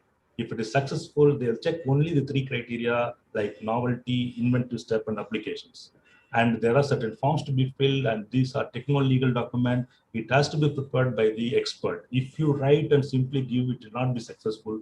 So there is a typical procedure is there. That is what the CAPR helps. The Center for Intellectual Property, we have 3 patent agent, qualified patent agent. They sit and down and write to you on behalf of you and file patent. That's what we done. Almost we have been successful in all the patent applications we have been filed. There is also fee structured in the patent office that the university takes care of. Okay, as per our IP policy, 75% Anna University will pay for that. Only 25% we take from the inventors like faculty and so on. That too you can get refund from different schemes, something like that. In the international scenario, I would like to tell you that as India, we are registering around 50,000 per year. Whereas in China, they are filing around 15 lakhs. Okay, that's, you can see the large difference between the China and India. Even in US also, they're filing around some 6 lakhs patents and so on. Still, we have to go a long head when in international scenario. This will come only from the academic side. If academic institutions start practicing a project work lead to patent, a PhD work lead to patent, many patent will come, and India will become also #1 in innovation ranking and so on. So the basic, if you teach the students how to convert the project work into patent, how the innovative ideas into patent, then to startups, I think the whole revolution will create in India. For that, the minimum basic requirement is they must file patent. They should know what is the patenting system, how to file a patent and so on. Even if they go to the job or if they start startup, they should know, they'll do all their own. Okay, so this is the best practices. I think we should catch them at the end and we should teach them, and we should tell them what is the procedures involved and so on. And I'm happy to state that many states have been doing well, and Tamil Nadu was ranked #2 in number of filings. And this is a very important slide. When you say IIT Madras has filed last year alone, in the last year, 190 patents. Okay, around 184 and something like that. So far, Anna University filed only 190 patents. Maybe last 15 years or so, Anna University filed only 190 patents, where in 1 year, IIT Madras able to file 190 patents. That is the huge difference for us. And this can be brought in only with all faculty members and our team, CTDT as well as Incubation as well as CED and so on. If we all collect together, I think we can also reach at IIT Madras level. And there are, and then I hope everybody knows, if you are not know, there is an exclusive center for IPR at Anna University, and we have been recognized by worldwide. WIPE was organized, and we have been recognized by NRDC. Everybody's funded us, and and if you want to contact us, you can go through Anna University website, click patent, and you'll go to the website. In the website, the important application is the invention disclosure form. You just download this, fill it and email it. We will also told you in the website how to fill this form. Okay, there are certain procedures Anna University follows for filing this patent for insiders as well as outsiders. Everything is there. And another important slide is here we have given the status of CAPR of Anna University, how we have grown over the years in filing patents. So last 3-4 years, we are pumping patents at least once in a week and so on. This happens because of the many faculty have come with innovative ideas. I'm very glad to inform you, 99% of whatever we filed has been granted. Okay, we never see any dropout cases and so on. One of the challenges we face is we have to pay renewal fee for 20 years of every granted patent. And what we found is, and even though CAPR Anna University pays for 7 years renewal fee, other things the inventors or the faculty or the department has to make it. We found around 23 years patents have been seized because of non-payment. So this is also a challenging task for us. I think with this small quote, I would like to thank the people for giving me the opportunity. IPR, startup innovation will rule the world in future. Thank you very much. If there is any question, I will take it. Well said, Professor Dr. Kanta Babu. Entrepreneurship, intellectual property rights, startup and innovation will rule the world in future. Certainly, thank you. Any questions for sir? Sir, you said 5 lakh patents filed by India. Yes, how many were 50,000? Sorry, 50,000. Okay, how many were technical, like technology based? Any idea? Around 50,000, only 13,000 has been granted. Why? Because they have not drafted properly. Even though some innovative ideas are there, they have not properly drafted and so on. Drafted. So that is also one of the things. And here, among this 13,000, 10,000 are from the other countries, let us say big companies from Google or something like that. So we are filing as academic institutions, some institutions are filing as inventors, as individuals, we are filing very less number of patents. Yeah. The awareness is not much about that. Yeah, so need to create more awareness. So we need to have more sessions from Kanta Babu sir within Anna University. Yes, definitely. Thank you. Yes, sir. Thank you, Kanta Babu sir. Thank you. Sir, good morning. This is VR Sharma Dhulipala from BIT campus. Yes, sir. We already have got this patent file from your CIPR, sir.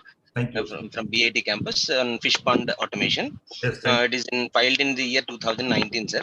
Yeah. And FER has also come, and we have replied also, like from your office, through your office, we have already replied.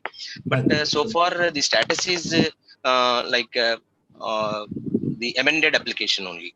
Yeah. Is there any maximum time that actually the granting as well as the FER amending will be there? Or otherwise, as per procedure, 6 months. It will take 6 months for them to reply. I think within 6 months to do. But nowadays, the patent system, they have incorporated new called Takkal scheme or a fast expedited scheme. If you pay some amount extra, you can get patent within 6 to 9 months and so on. Earlier, it was taken 5 years, 7 years. Now they almost brought to 2.5 to 3 years to sanction a patent. Now they have a new introduced for startup especially, and they have introduced a scheme for fast examination. You can get a patent within 6 to 9 months. But actually, ours is more than an year old. Actually, even amended application itself is in 1 year ago. Actually, that amended status has come. But so far, actually, depends on the branch and based on the examiner's availability and that thing. I think within all the 1 or 2 months you will get it repaired. Don't worry. Okay, sir. Okay, thank you. Okay. I think if there are other questions, we can directly contact Kanta Babu sir.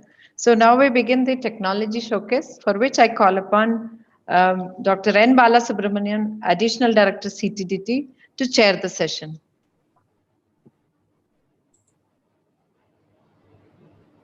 Very good afternoon. Anita, can you hear me? Yeah, we can hear you. Yes, sir.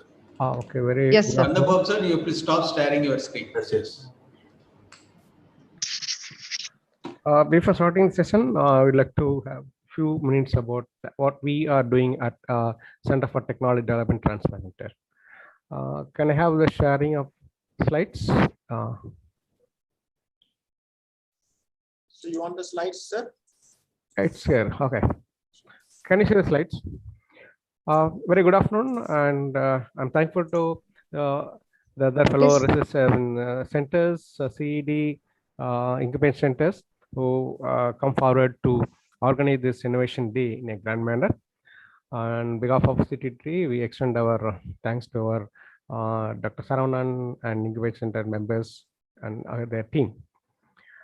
There are already we are running out of time by 20 minutes, and we have 10 faculties are waiting to present their innovation. So let me take a brief introduction about what we are doing at CTDD. As we have been discussing past 1 hour about various activities, innovation, how to encourage students, and we had a stalwart lecture by Professor Junjanwala. And being the additional director of CTDD, it's our duty to just brief what we are doing and how we are taking this technology developed at the campus for commercialization. And this center is started, and our Anita, can you see our PowerPoint? Oh, okay, fine. We can see. Vignesh, can you make full screen? Okay, yeah, fine. Is it okay now? Yes. So this center is located, and our the prime objective of the center is to support the faculty members for consultancy, funded projects, testing, and training. And Now we also added additionally, in addition to technology development, we also have got some fund from central government to a center called Center for Technology Enabled Center. The prime objective is to take this developed technology at this faculty level for the commercialization. What CTD does, we work closely with the faculty members for funded projects, consultancy, and particularly for the research project, which they have come out with the prototype. And we work closely with the faculties and discuss with them and find out the industries who can take this technology for commercial applications.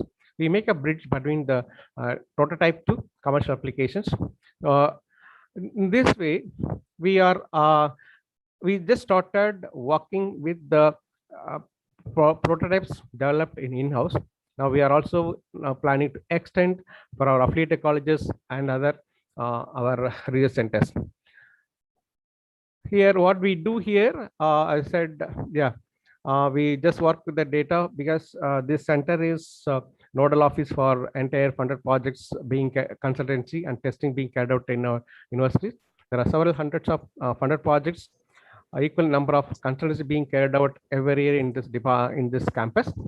Out of it, there are faculties who work on fundamental research. There are projects who are moved to the next level of technology development in terms of prototype and so on. So we work closely with all the projects and screen the level of the projects where they stand.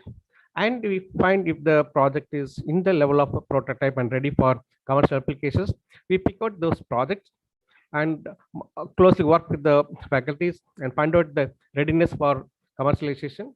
The other side, we screen the industries who can take up this for commercial applications, and we bridge these two. And once if the industry is ready to take up, then we will move on all the formalities, taking this IPR help and other our university authorities help, and make a MOU. And finally, we do this for transfer of technology, which is developed in-house. Okay, and this is what we are doing. We just do the, as I said, working with companies who are ready to take up the technology available in our campus, and what other formats, whatever required for implementation of this prototype to commercial applications. We involve from starting from taking the prototype to and MOU with in company and transfer of technology. This is how we work, and we already transformed, as our director said, we have completed 6 technologies in the past 1 year from product which has been developed in this campus for end users. And in addition to working for commercial application, we also encourage the prominent technologies which is being carried out by faculty members, research scholars, and young undergraduate students like this. So the objective is, if the student comes out with innovative knowledge and with association in the industry, we encourage them by giving a seed funding for establishing the prototype in-house, and see that this project is completed successfully by the end of the time period which is given.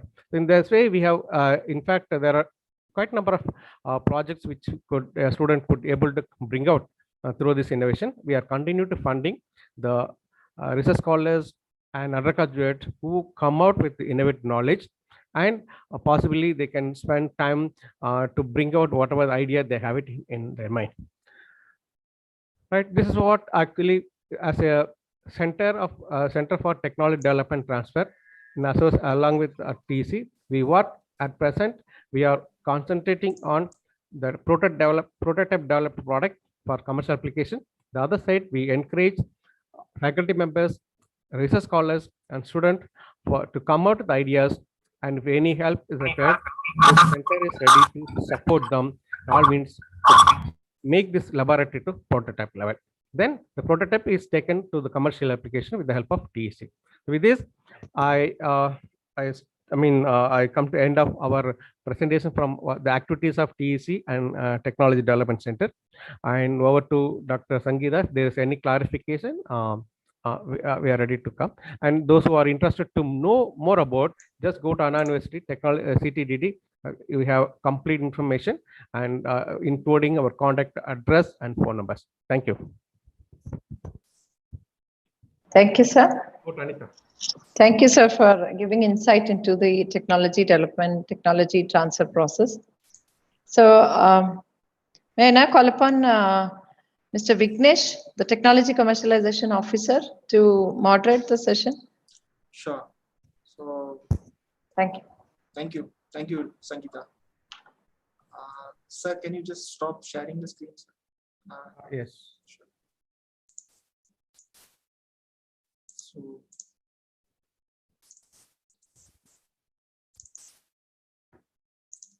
So, right now, I'll start with pitching the technologies to potential entrepreneurs, students who can take up this technology for entrepreneurship.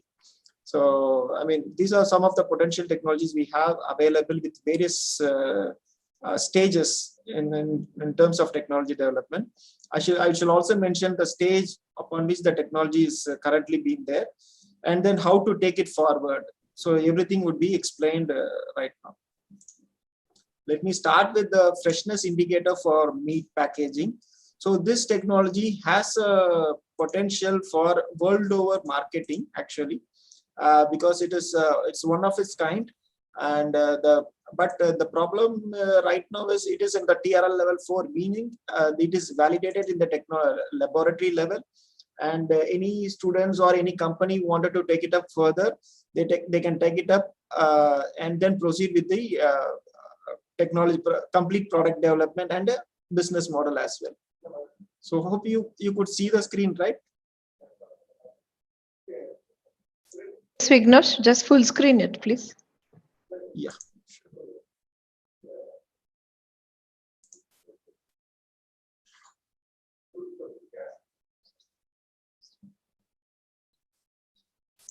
Could you hear? Yes, go ahead. No. Could you hear the ma'am's voice? No, please. Oh, there is a revision.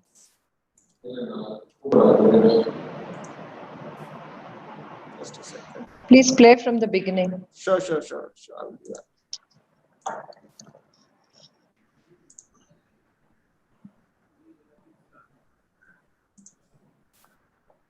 This is Dr. Kanchana, Assistant Professor from Department of Printing Technology.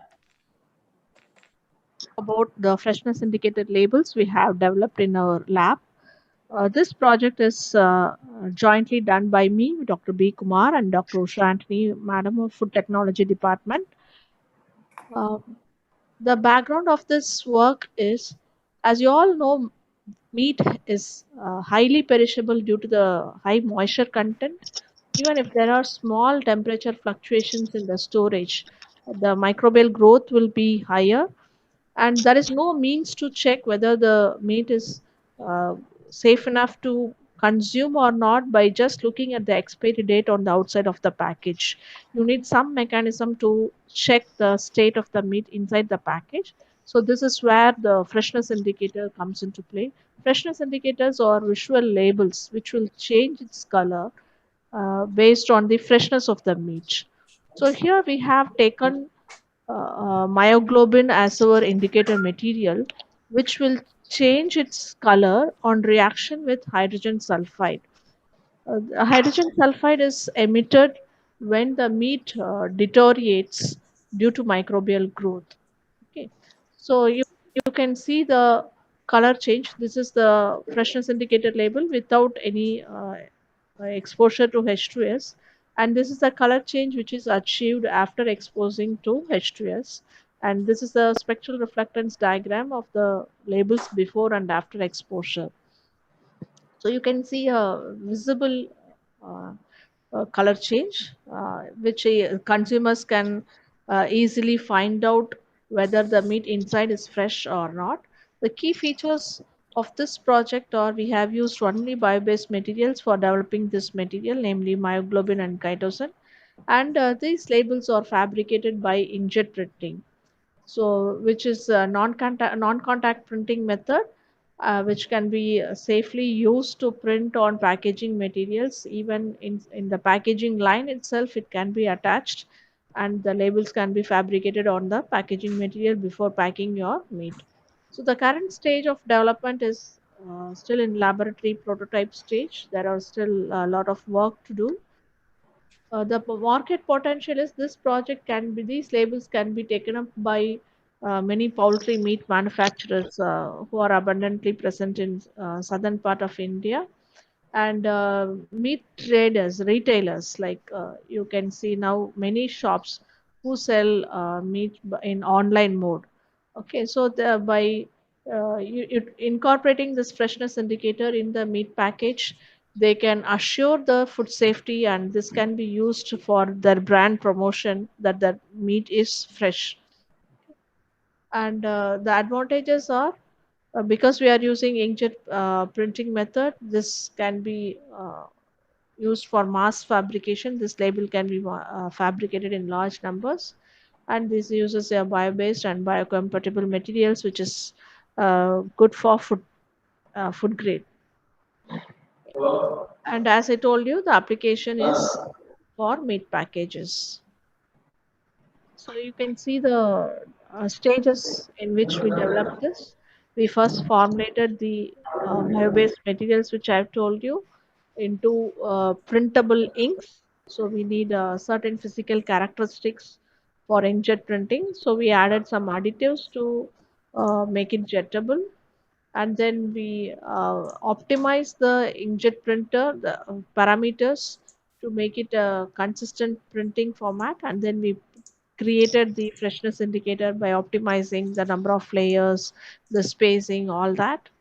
And then we tested by exposing the label to H2S, and this is the color change which we have got. So as I told you, these are the inception stages and development stages. The bottleneck is because we are using a lab-based machine. We have only single nozzle in the inkjet printer, so the time taken to create the prototype is more. And from the label side, the rub resistance of the label has to be improved. So, and when we tested, the indicators showed a very good color change on exposure to HTS, and they were stable at even at room temperature for 5 days. The shelf life of meat packages is generally 3 days, okay, in chilled storage condition, not in freezed one. So if you want to take up this work, the printing technology graduates can further fine tune this. Roughly you need 6 to 9 months. So the way forward is to, we have done this in a research scale machine. For industrial inkjet printing heads, you have to customize the formulation and jetting parameters, and the indicators needs to be tested with real meat packages, and they have to be tested in the real field. Okay. So you get a bio-based visual freshness indicator suitable for mass fabrication. Thank you. So yeah, so that was about the freshness meat indicator. And in case anybody wants to build a business model also, we could gladly assist them. I'll just go on to the next technology, since we are at a loss of time. Just a second. So now I will call upon Dr. Saravanan sir to showcase his technology.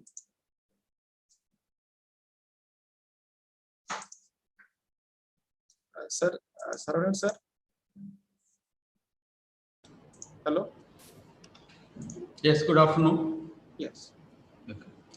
So the technology,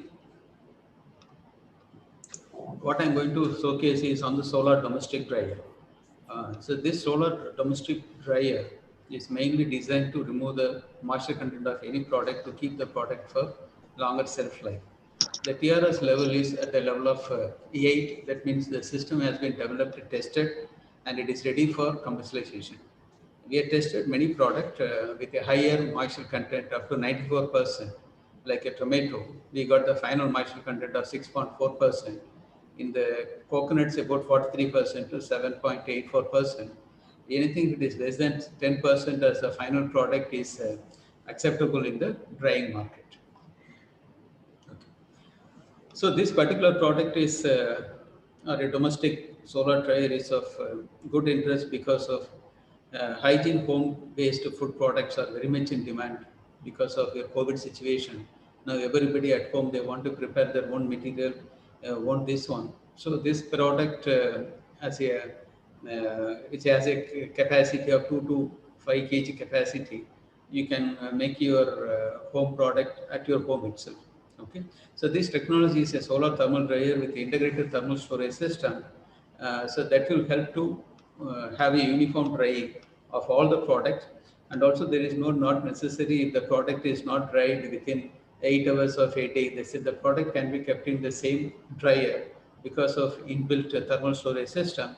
The temperature could be retained, the hygiene of product will be maintained, so the final drying can be carried out in the following day. The key features is on the low-cost solar thermal dryer, which have an inbuilt PV powered blower for continuous operation. There is no external power supply required for this dryer, and we have a natural PCM material for thermal storage system. And the market potential of any drying product is at a plus 16% in the year 2020. And since India is worldwide ranked first in the spice production, and the fruits and vegetables, the second stage, we have a strong domestic demand, and also we have a supply side advantage of continuous supply of this product, and the requirement of hygienic quality product is always there in the people's mind. So with this product, the journey started when you look at your tomatoes has been thrown away in the street when the product production is very high, and the farmers is not able to sell this product for 2 rupees or 1 rupee. The same thing you can convert into value or a product of a dried tomato. You can use these type of dryers. Okay, so you have the development stages. We have designed the first stage, second stage is thermal storage, and the quality analysis. Full dried product has been carried out, and we have the two type of model. One is for the domestic and for a slightly higher capacity of 8 kg capacity. Both the things could be utilized. The pricing part we are working out for the domestic dryer, it could be less than 33,000 rupees per unit. And this technology, if anybody is interested, particularly MSMEs or startups interested in this technology, please contact us. We may require about 3 to 4 times of lead time to take this product into a market, because we want to do some following action points like we have to test, fabricate about 50 units and test at a customer level, get the feedback on appearance and usability and other thing. And also for the dried product, you may require to have FSI certification, and due to the marketing potential. Okay, so we have a huge outcome of this product. The first thing I'm focusing on the domestic dryer unit for individual homes, where the people can buy this unit and use it for a longer time, all for domestic use, and even they can convert their vadam into fried this one using this product. And also this could be useful for the social self-group groups where they want to convert these medicinal plants and fruits to the medicinal applications. For this could be used. So the technology is there. Now looking for some startups or students to take up this forward. Thank you. Thank you for the opportunities given. So if anything is required, please write to us directly. Thank you. Yeah, so to the potential entrepreneurs over there, so this technology has the product, the dried products already has a much export potential, and this technology, this product itself has a potential for social entrepreneurship as well, wherein you can distribute these machines to social self-help groups, as Sir was telling, and then you can start collecting those products, and that way you can even scale up the production capacity as well. So thanks for the showcasing, sir. I will move on to the next slide, next presentation.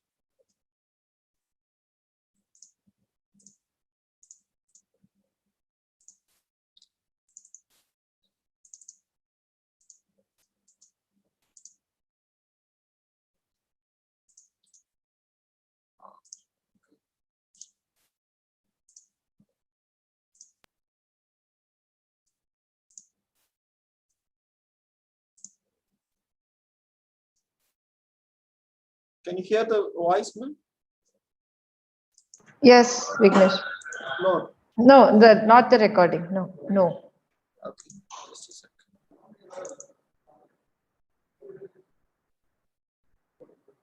Just a second. Yeah. Good morning. Yes. This is a Yes. presentation I can hear. on a pneumatic decompression therapeutic device. Yes, full for screen. treatment of Thank you. localized Yeah. edema in patients with lymphatic filariasis, which is a neglected tropical disease which causes lymphedema in infected patients. Since there is no permanent cure for this disease, a device for therapeutic management of lymphedema is highly important. This device was jointly developed by a collaborative team of inventors from Anna University and Vector Control Research Center, Indian Council for Medical Research. The proposed device is a unique device for treatment of lymphedema in patients with lymphatic filariasis. The existing devices for treatment of lymphedema are costly and are mostly available as institutional therapy in developing countries. Further, the existing devices cannot be used to treat localized edema and are not patient specific and cannot be tailored to meet the needs of individual patients. So we have come up with a patient specific and self-operatable device for treatment of localized as well as non-localized lymphedema in lymphatic filariasis patients. The features of the developed device include a non-sequential operation for treatment of localized edema, and the prototype of this device has already been developed and has been tested on patients with recorded benefits. At present, the patent of this device has been published, and the advantages of this device include manual inflation and deflation along with a programmable architecture to meet the requirements of individual patients as well as safety cutoffs. Also, the continuous monitoring of pressure transients is possible, and the patient himself can have a precise control of the inflation as well as the deflation process in individual compartments of the sleeve using push buttons.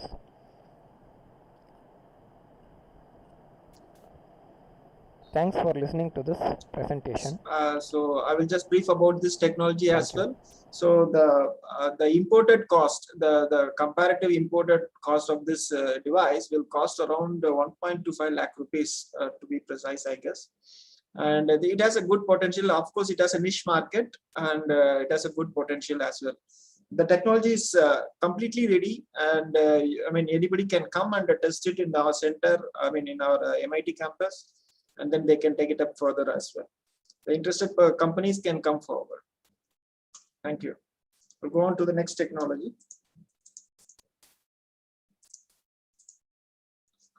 So the next one from this, next one from the same faculty member.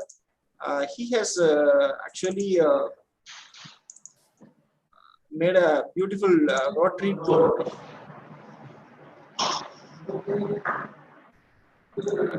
So I will also, since due to lack of time, I will also rush up with this technology. Okay, so this one is, I think you can see the 3D printed prototype here. So this one does not require electricity, I mean batteries or no. You must not confuse with the product that is already available in the market. And see, the market potential is 1 million actually. The product is in, the 3D prototype is already designed. So the thing is, it will actually improve the dental hygiene of even the smaller children also. Yeah, we have to try with the new plastic materials, I guess, because it is 3D prototype. So it is the plastic manufacturers can take up this technology for prototyping in their machineries. I think you may need an injection molding machinery. So I think the developmental stage, and yeah, the one more the highlight of this technology is even the toothpaste is also filled in the chamber inside the toothbrush. So I mean, it makes the brushing easy actually. Okay. So and the product is patented as well. I mean, the design patented. Right. So this is about this technology. I will move on to the next one. Okay. So the next one is, I think now, Sharma sir, are you there? Yeah, I'm there. Okay, so you want the fish automation device. So let me brief about this technology, which is fish automation device. Yeah. Okay, so this one is already commercialized for the viewers' information. Full screen, Vignesh, please. Full screen. Yeah, sure. This is already commercialized. I mean, the technology is transferred, but still it has a much greater potential, and many farmers have already benefited through this technology. Sir, over to you, sir. You can take it. Yeah, actually, the at the BIT campus, Anna University, Tiruchirappalli, we have a lab called the Interdisciplinary Research Laboratory, which is inaugurated by the former Vice Chancellor. And in that laboratory, for the past 3 years, we have been manufacturing or fabricating the devices. More than 11 devices have been come out so far. Some are in the various different, all these 11 devices are at various different levels of TRL. And in this device, actually, like a fish pond automation device, is called as Animisha. Animisha is actually that which don't close its eyes, because fish don't close its eyes. We named this. I named this as Animisha, and it is actually a device which keeps surviving the fish in the fish ponds. It is mainly aquaculture farmers actually they require this, and because DEVO is an essential part of the fish pond. And not only the dissolved oxygen and pH level and temperature are also very important. And putting all these factors together, we were able to communicate the low level of the DEVO to the farmer through using Internet of Things to his mobile. Wherever he is actually, we will be able to send the message, and so that he will be able to switch on that motor, and of course he is able to the DEVO levels can be further increased. And further, the device, you can see actually this is a block diagram, and a TRL9, and is now produced, and we are already technology transfer has been done to the Avers Technologies, Chennai. Next, please. And Avers Technologies, Chennai, actually Mr. S. Ramesh, CEO of Emerging Technologies, we have actually they are able to now produce and a mass production has been given using technology transfer. And there are some other devices are also existing in the market. The main difference between those devices and this is actually this is simplicity, as well as the making the information reach to the farmers. Even he is having a basic mobile, otherwise Android mobile, whichever it is, we are able to just communicate this message to the farmer. And this is very much useful, and we have already tested a year ago in Andhra Pradesh, Eluru, where these aquafish ponds are available, and further various different farmers are also, they're given good feedback, and after that technology transfer has been done. My second device is Internet of Things IoT enabled particulate matter detector, and this is in collaboration with IIT Delhi. There is a professor from civil engineering department called Harsha Kota, and along with him actually we have arrived at a particulate matter detector. In and around mainly we focused Delhi as the main region. Of course, we tested our PM detector. That means it will collect the particulate matter, PM 2.5 and PM 10. And this is using light scattering principle.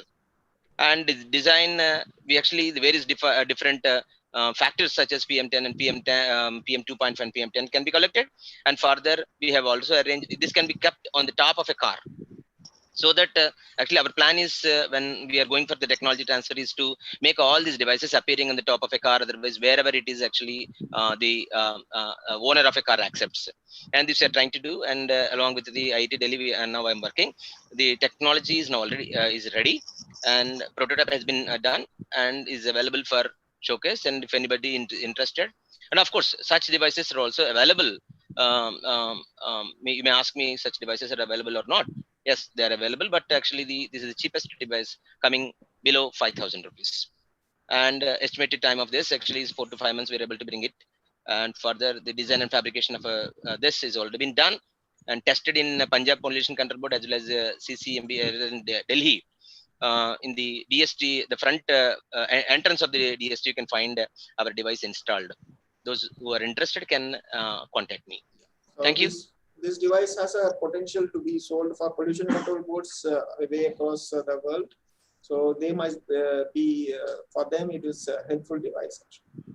So that is one market which I could see immediately as of now. So thank you, sir. I'll go on to the next slide. Sure. Thank you. I'm just rushing up. Sorry. Okay. So then coming up, the next is the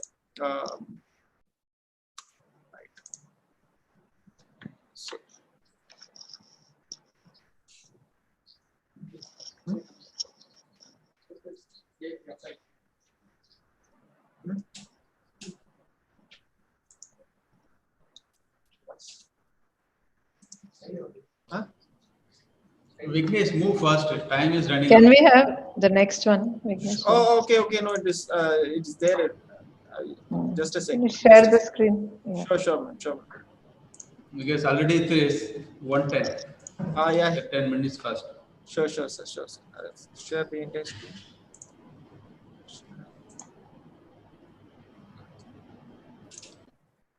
No, allow me to.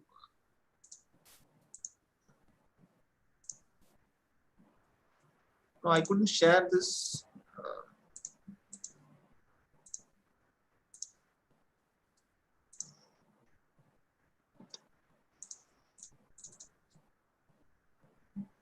Can you able to see the screen? Yes, Vignesh. The screen is visible, right? Yes. Okay, fine.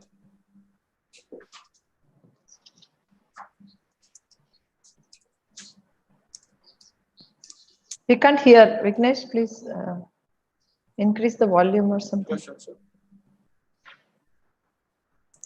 Now?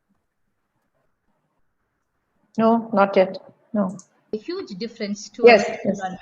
Yes, it is a vision of our research team. Before getting into the proposal, I am introducing myself. I am J. Jayapriya, Associate Professor of Chemical Engineering, Department of Applied Science and Technology from AC Tech Campus, Anna University, and my research team member, Dr. R. Saranya, DST Women Scientist Fellow, are actively involved in this project. Why we propose a new technology on globalization? Just I have outlined the background. Food and Agriculture Organization reported that around 1.3 billion tons of the food waste generated at the cost of 1 trillion USD. Did you know facts about the food waste? Different sources contribute significantly in different proportion of waste. For example, fruits and vegetables waste around 45%, fish and seafood contributes 35%, cereals 30%, meat and poultry 20%, and dairy products generated 20% waste. This indicates the food waste management needs to be tackled predominantly. Let me see technology block time. Food waste collected from the individual houses, hotels, and restaurants or any places. Then it can be transferred to the recycler bin with micropack each every 3 days. So here the is benefits the of this revenue proposed model is the technology, microbial we can revenue consortia for that we every are kg giving. of the food waste that customers provide. So, and the machinery can also be made, can also The be sold. proposed technology convert the food waste in value-added product to farmers across the region. This design will reduce the waste to be dumped at the landfill site. So surely we can meet the carbon footprint reduction target by 2030. Before build new business solutions, we have a proof of concept determining whether an idea can be turned into the reality. Yes, we share some achievements of our research team. We designed and developed 25 kg of capacity of the food waste recycler machine. Some of the key elements in this machine are shredder assembly with hopper, fermentation with vessel with airtight lid. Then identification and formulation of potential microbes to convert the food waste in value-added product. We produced soil amendment in pelletized form and it can be easy for packing and transportation. Some current ongoing work are. Okay, so this is about the pelletizing things for soil amendment. Actually, this is a completely automated system which is currently developed. So any potential entrepreneurs can take up this project. It will take maybe less than 6 months actually. I think it is only the characterization is still pending for and rest of the things is completed. The prototype is ready inside the laboratory itself. Okay, so I'll go on to the next slide. Next technology. So this one is.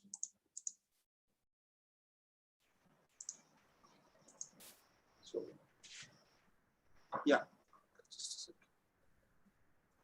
Can you able to see the screen?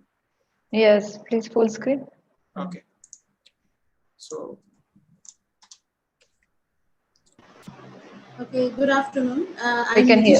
I'm Nijisha Shajal, JRF and research scholar of Dr. M. Sasikala. So I'll be presenting on behalf of her. So the device, the system that we would like to show is real-time EOG-based control of mobility-assisted relays. So the main objective is to use EOG, that is eye signals, to control a mobility assisted relays. This will give a means of communication for those with paralysis or severe neuromuscular disorder. The features are for the navigation of wheelchair using their eye movements, and because we can navigate a wheelchair, it can be used to control any other external device. At present, we are in the prototype. The prototype has been developed completely. It is yet to be validated. The market potential is for rehabilitation centers as well as for people who are affected by motor neuron diseases. The advantage is it will help people for the terms of mobility for disabled people, as well as it can be used, as I mentioned earlier, for controlling any other external device using their eye movement.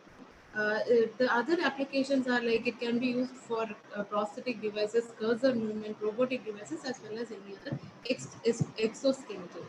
It can also be used to control external environments such as switching on and off electrical appliances, as well as for gaming application. So this the next slide. So this is the block diagram.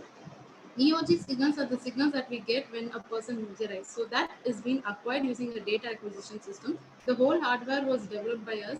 So from the recording till processing, everything is developed. So we give it to a microcontroller where we process it to detect what are the eye movements. So specific signatures are detected and they are classified. And it is being given to a wheelchair. So the wheelchair will, if a person wants to move the wheelchair to the left, we actually map them. So if it is for the left, we'll classify left eye movement for left movement, right eye movement for right direct navigation of the wheelchair. If you want to move the wheelchair in the front, you will have to go for a down eye movement. If you want to stop the wheelchair, a voluntary blink has to perform. So this is a part of a life science research code DRDO funded project. We have developed the hardware and the processing and the signal processing, as well as the whole interface system has been developed. Now the thing is, we have only checked for normal healthy subjects. It is yet to be clinically validated for subjects with neuromuscular disorder. So the prototype is being completely developed.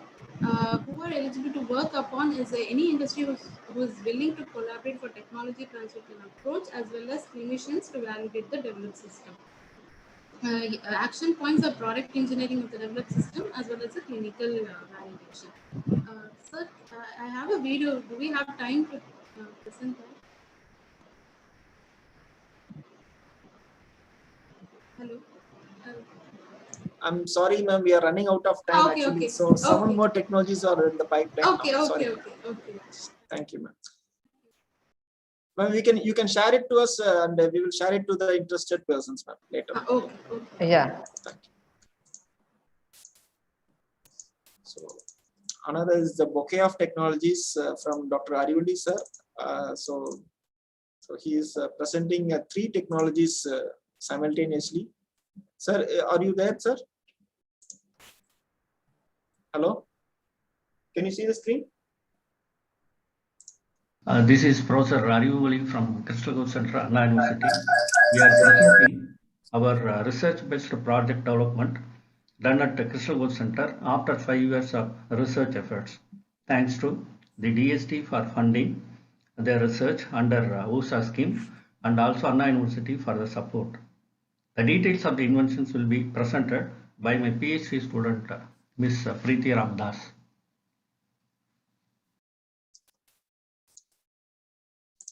Hello everyone, this is Preeti Ramadas from Crystal Growth Center, Anna University. This is about the first invention is about the biodegradable sanitary napkin. that I'm going to speak about right now. It is a completely biodegradable sanitary napkin that was developed in our laboratory in the year 2018. The key features of the napkins are as follows. It is antibacterial, antifungal, and the absorption of the napkin was found to be 1700% of its own weight, and it degrades in soil within 15 days. It also increases the soil's nitrogen level by 20% after degradation. It is a highly flexible material and it is also breathable. It also contains herbal extracts such as lemon, vetiver, neem, and turmeric, which helps in controlling odor.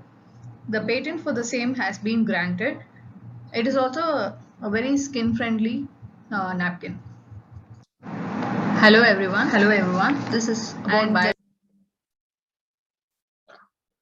So this is about the block diagram of that technology. So you can see that it is a 3-layer material, and the prototype is already developed. It is there in the laboratory as well.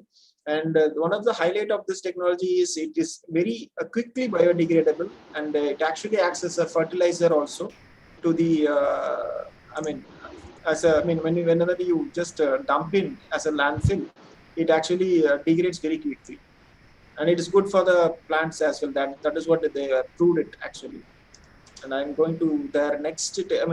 So how we can work forward is the product is developed using a hand casting method. So that is what they have mentioned it as such.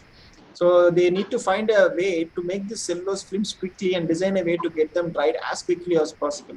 So a need of specially designed equipment is needed to manufacture at a very mass scale.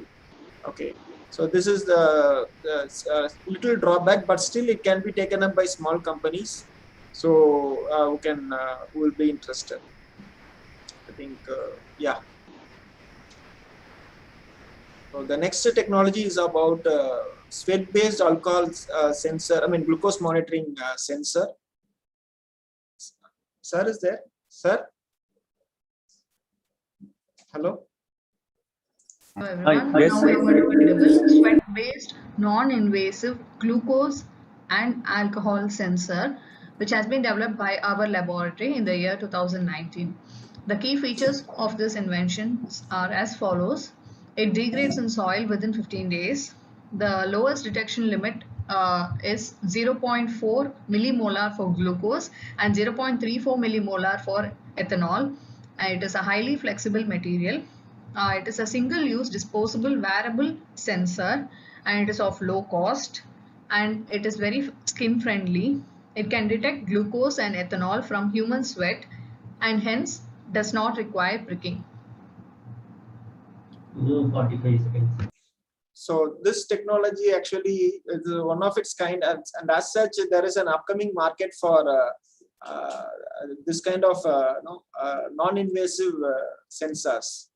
And on top of it, it is biodegradable as well, and it has a very good potential. The only thing right now is which is pending for this work is the fabrication of an electronic thing, and it is already. We have almost finalized it, and it is it can be done within maybe 2 to 3 months. And after that, the product is completely ready, and it is ready for transfer, or even ready for taken up by any student as well. Hello everyone. Now we are. So this is about the block diagram of the technology. You can see this sensor. So, and in fact, similar technologies have already come up in other countries as well. But another advantage is that it is biodegradable. Our technology is additionally it is biodegradable. So you can just wear it, test it, and then throw it out. Okay. So this what a portable device should be developed where this material can be efficiently used. That is the only thing that is pending. And the hiccups, bottlenecks, actually it is more or less we have covered it, and it is we will overcome this. So what is that? The next one is So the next one is about the this is a membrane which was developed in our laboratory. So this membrane was developed in the year 2019. The material is completely biodegradable with activated charcoal, and it is a water purification membrane which has the following features. It is highly flexible and purifies impurities up to 70% and removes 65% of salt from the water. It is of low cost and easy to fabricate. It degrades in soil within 7 days. It is electrically conductive, hence it can be used as electrodialysis membrane. It is a single-use disposable membrane and contains activated charcoal. It eliminates 100% of textile dyes from a contaminated water body. This is about. Right. So this is the technology photograph, what it is there in the laboratory. So after dye absorption, the salt rejection with the applied voltage is greater actually, and without any applied voltage, it is minimal. And the other properties are it is highly flexible, as Madam was telling. It is yeah, it is low cost. So it suits both the developing countries as well as the developed countries as well. So here also a portable device, in many of the cases, the device engineering, or I can say device design should be made, and it is actually plays a vital role in entrepreneurship. So that can be made using we have a maker's lab also. So that can be made use of, and we can come up with a beautiful product. So this is about the three technologies from Arivuli sir. I will go on to the next technology by Dr. Anand Kumar sir from chemistry.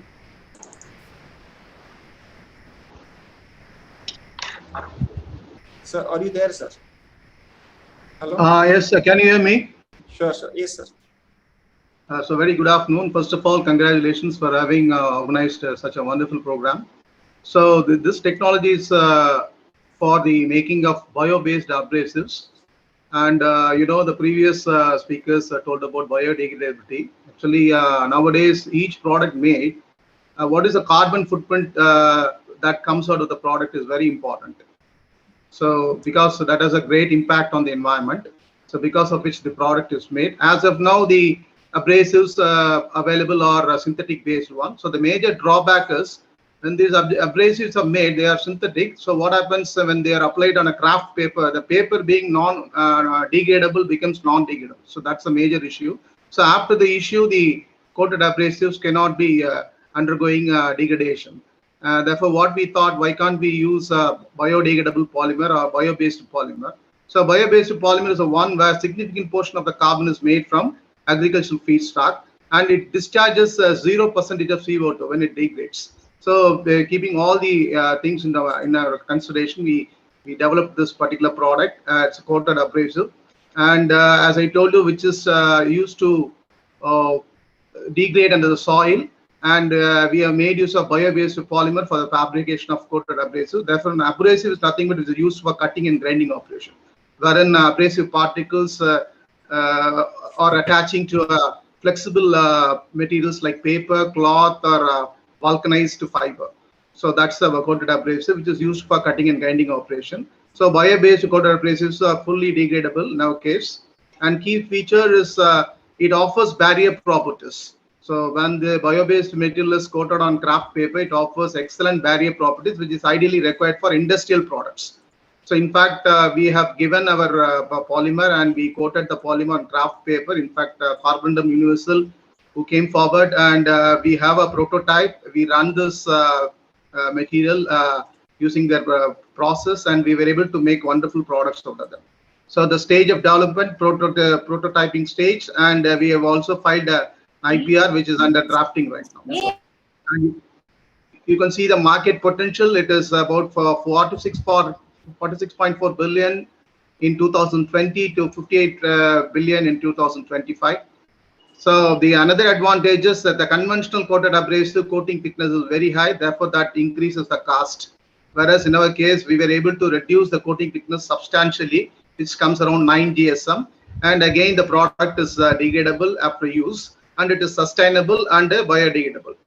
and it offers hydrophobic properties because coated abrasive, they require hydrophobic behavior, which is obtained from the polymer that we have chosen. Basically, PLA, that is the polymer that we chose for our study, and it offers excellent hydrophobic behavior and excellent mechanical stability for the sandproofing application. So our product has a better sanding for automotive application than the conventional one. Next slide, please.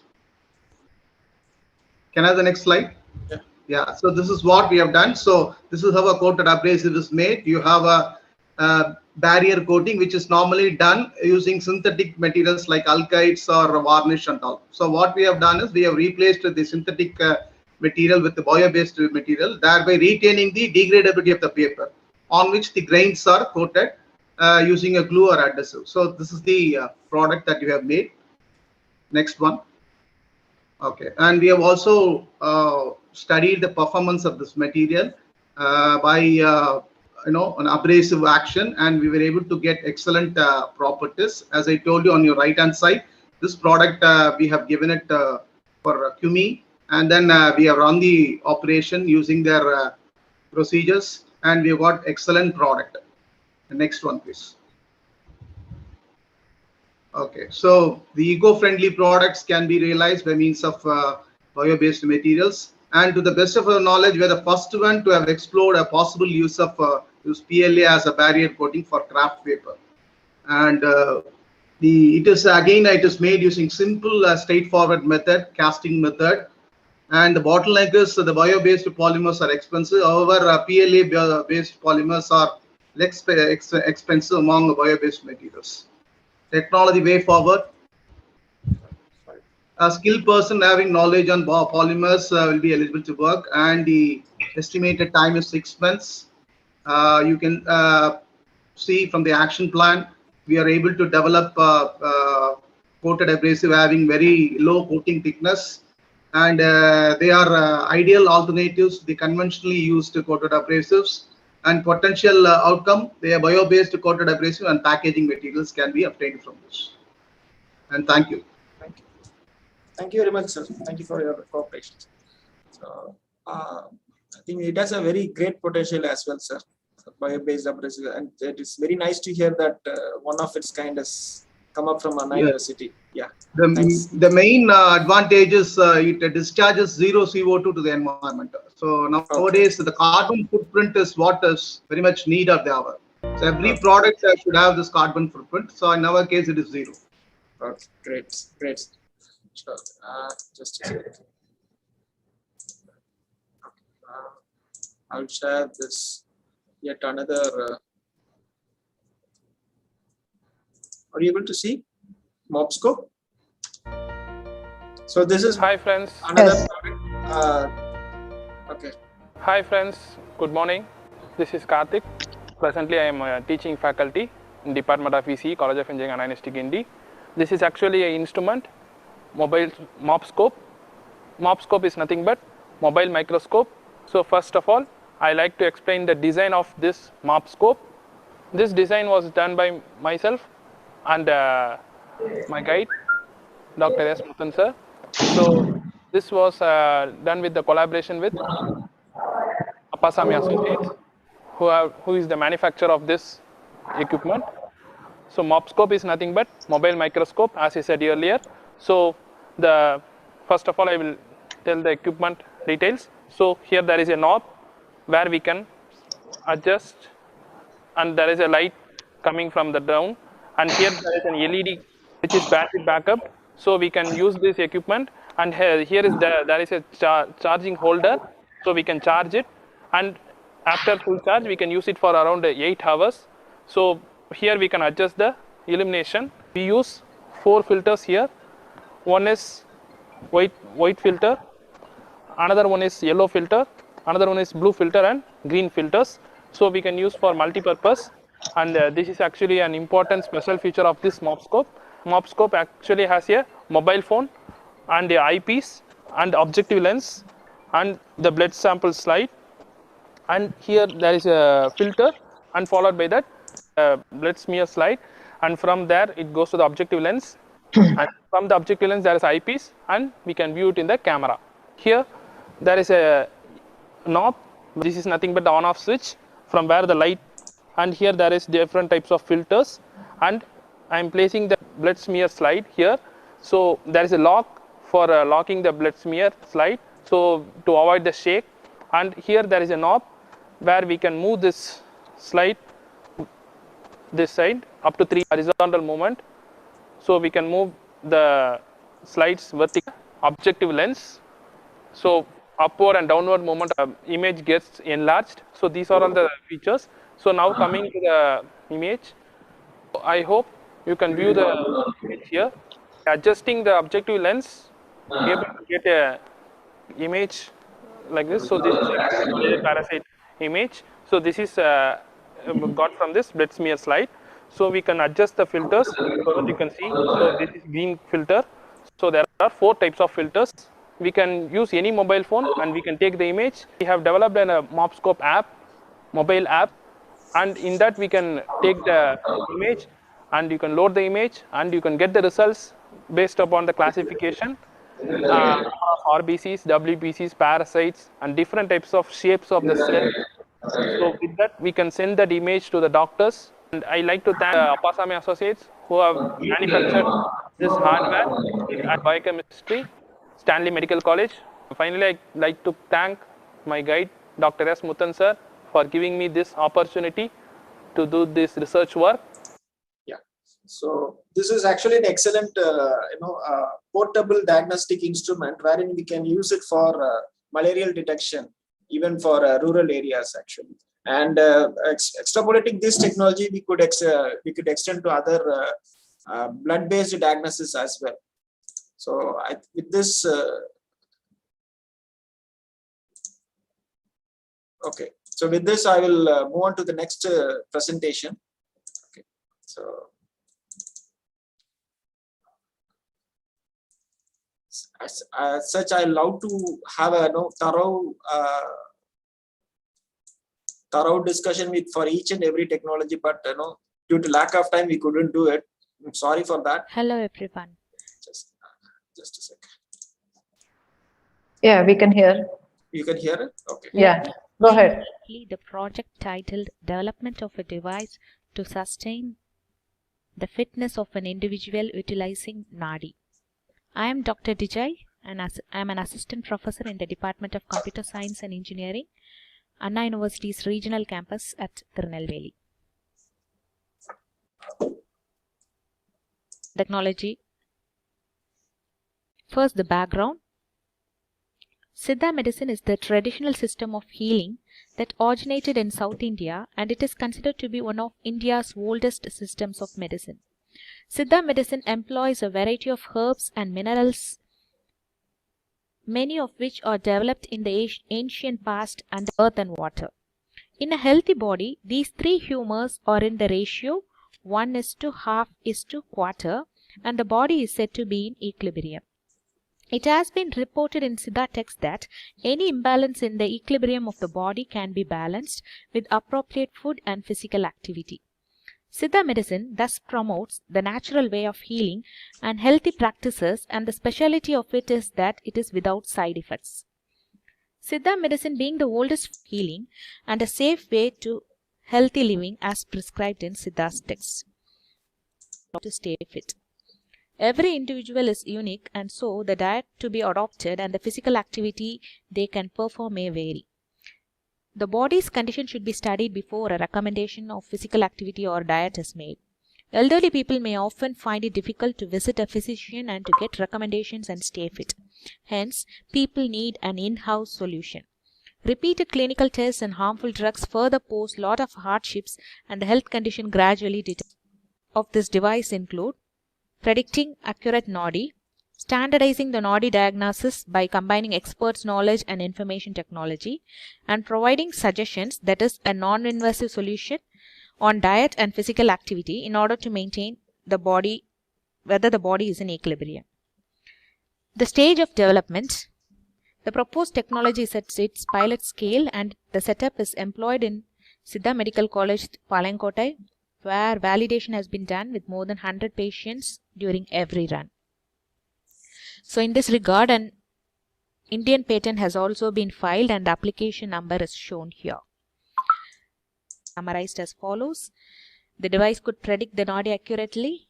It is non-invasive. It predicts the predominance of noddy from which there is, and it will suggest an activity chart. Input for this is the noddy, and that is acquired from the wrist, so it is the source of data acquisition. Developed hardware is trapped in the subject's hands.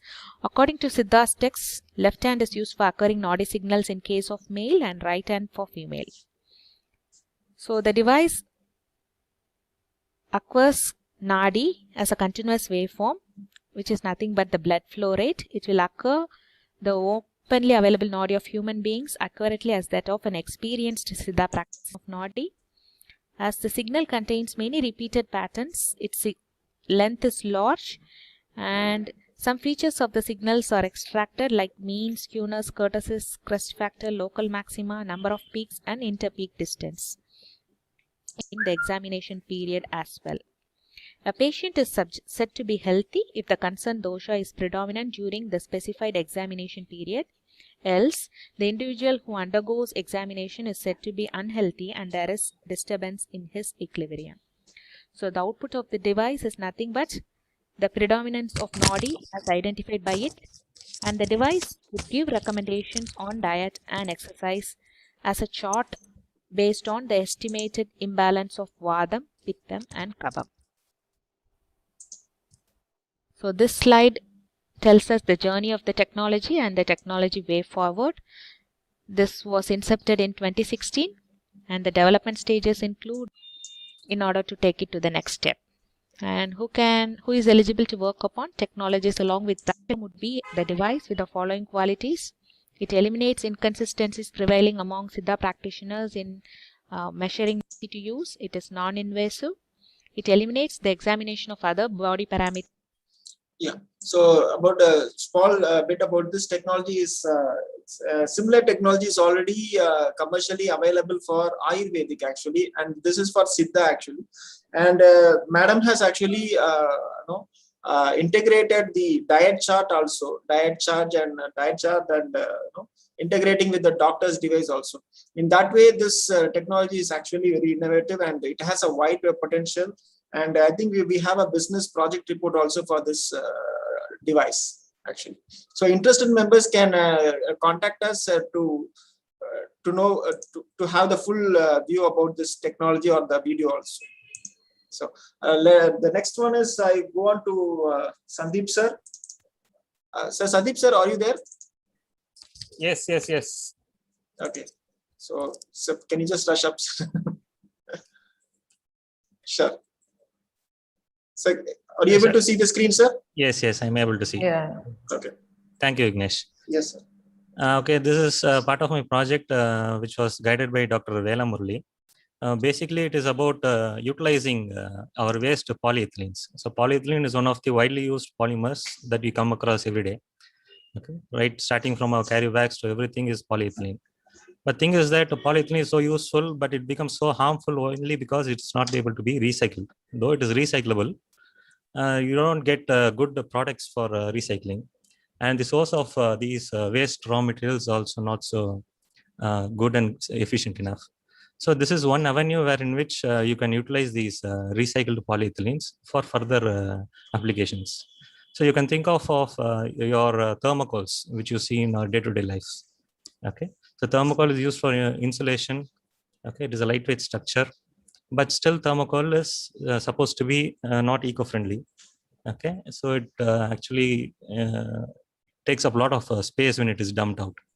So this is one alternative you can think of for thermocols.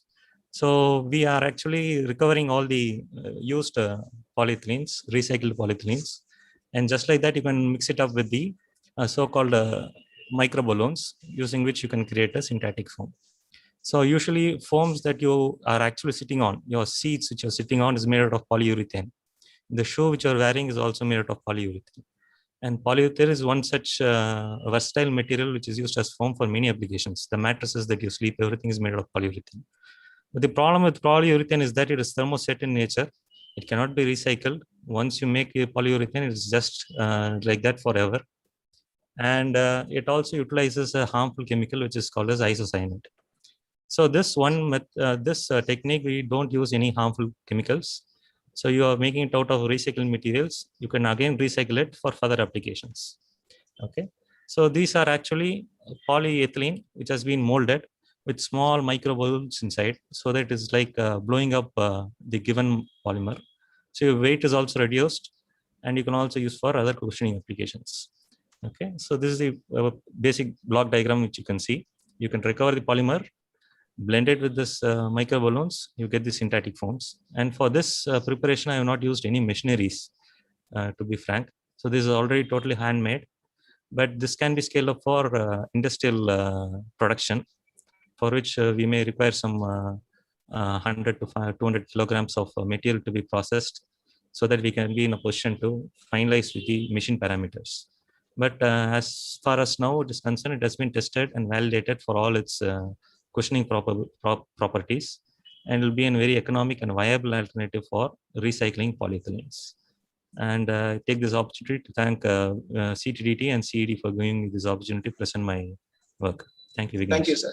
Sir, most probably we will be taking your work for a training program, sir. We will be training some MSMEs, and we will be transferring these technologies to most of the MSMEs. We are already in touch with the CPET for your technology and for Dr. Gopi sir's technology, which is coming next, actually. Thank you, Vignesh. Thank you, sir. Great to know about this. The next one is, so we'll check about the recycling. I will go through quickly. Recycling PET flakes. Can you see the screen? Yes, Vignesh, just full screen. Yeah, sure. Thank you. Yeah, so this is where, I mean, the opportunity. There are many PET flakes available, PET bottles are available in abundance, and we couldn't find any applications for it to use that.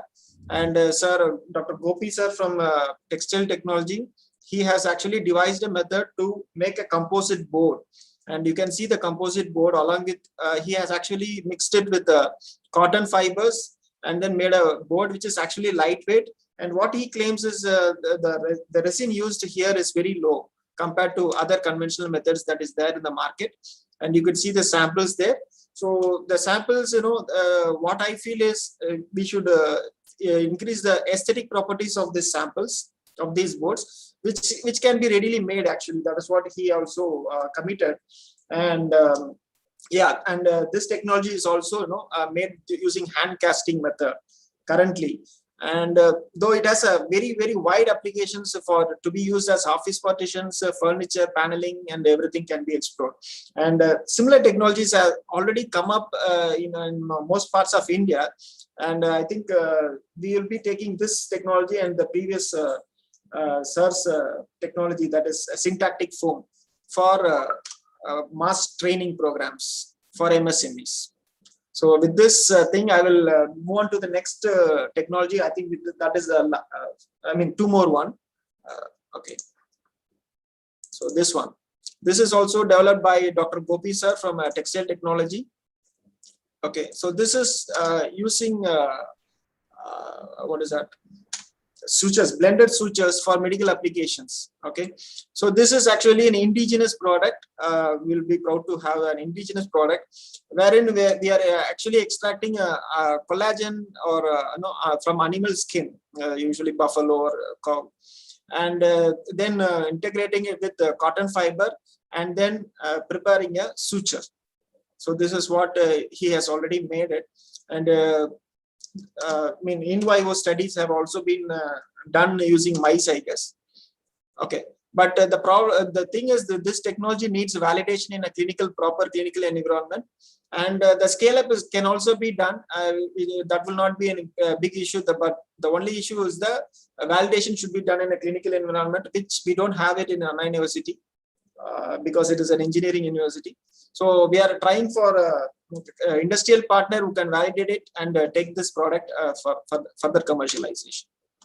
So I think with this, I will move on to the last technology from Dr. Subramaniam sir. Actually, he actually has a many number of patents in his research. Can you able to see this screen? Yes, yes, Vignesh. Full screen. Okay. Yes. Yeah. So, but right now we will showcase only one technology, that is nanomaterial based wound dressing system. There are many wound dressing systems, but not yet indigenous one. There are many there in the market, but only few are in indigenous thing. So this is what we have done. Actually, it has a good antibacterial properties, and I will quickly go to the product image. So if this is a wound, it is actually a silk based one. This wound dressing is a silk based one, and it has an advantages is, I'll show you. Advantages is, what is that? It maintains the moisture level and the wound site, and it has a good absorption property as well. And there are many other advantages. And yes, the product is now developed using laboratory machines. Industrial scale up should be done upon interested. So only when the interested licensee is found out, we can scale up to the industrial level. And the another thing is that the raw materials actually is it is only it's available only in few parts of India.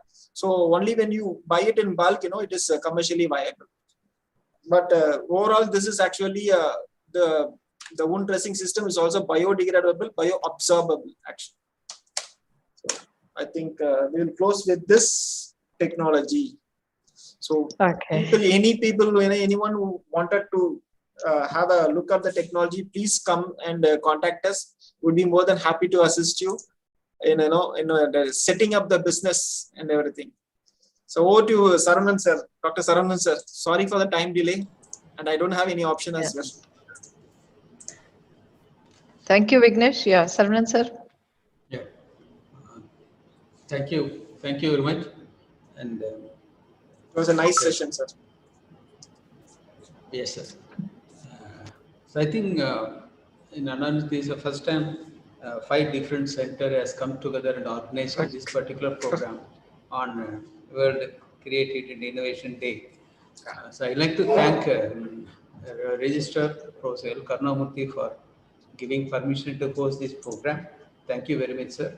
And also I'd like to thank my sincere thanks to Professor Ashok Sunjunwala, Institute Professor from IIT Madras and faculty in charge of IIT Madras Research Park and Chairman IIT Rural Technology Business Incubator and the Chairman IIT MIC for his excellent keynote speech on research, innovation, startup, what is the challenges, opportunities. He has provided a very good way forward approach for both incubators and CED to take forward innovation and startup at the university level. Thank you very much, sir. And I place my sincere thanks to Professor Bhaskar and Professor Balasubramaniam from CTDT, both director and assistant director, for supporting this program. And when we initiated this program, both of them readily agreed to host this program. And also I thank Professor Kantababu for bringing out the importance of patenting on innovation, and an excellent presentation by Mr. Kumar Satyanandam, CEO of ASC, Anna Incubators, and role of incubators and fostering innovation. He has given his how the incubators can help the student innovators and faculty innovators to realize their dream. Thank you, sir. And special thanks to Sangeeta and Vignesh for hosting this program. And also I'd like to thank all the faculty members to showcase the technology, and hope they will, some industries will be interested in technology to take it forward. And also I request the students viewing this program through the YouTube, if they require to enhance this technology, please get in touch with Mr. Vignesh. And also thank you for all of you. And we have more than 800 participants in YouTube and live program. And my special thanks to all the faculty members participating in this program. And sincere thanks to Professor Siva Subramaniam for being here, sir. Thank you very much. You are blessed with your presence. And thank you, one and all. Okay. And please be in touch with us to take this technology forward. And I request all these centers CUSC, CTDT, CPIR to work close together to bring the innovation culture, entrepreneurship culture to Anna University. Thank you, one and all. Thank you very much. Thank you.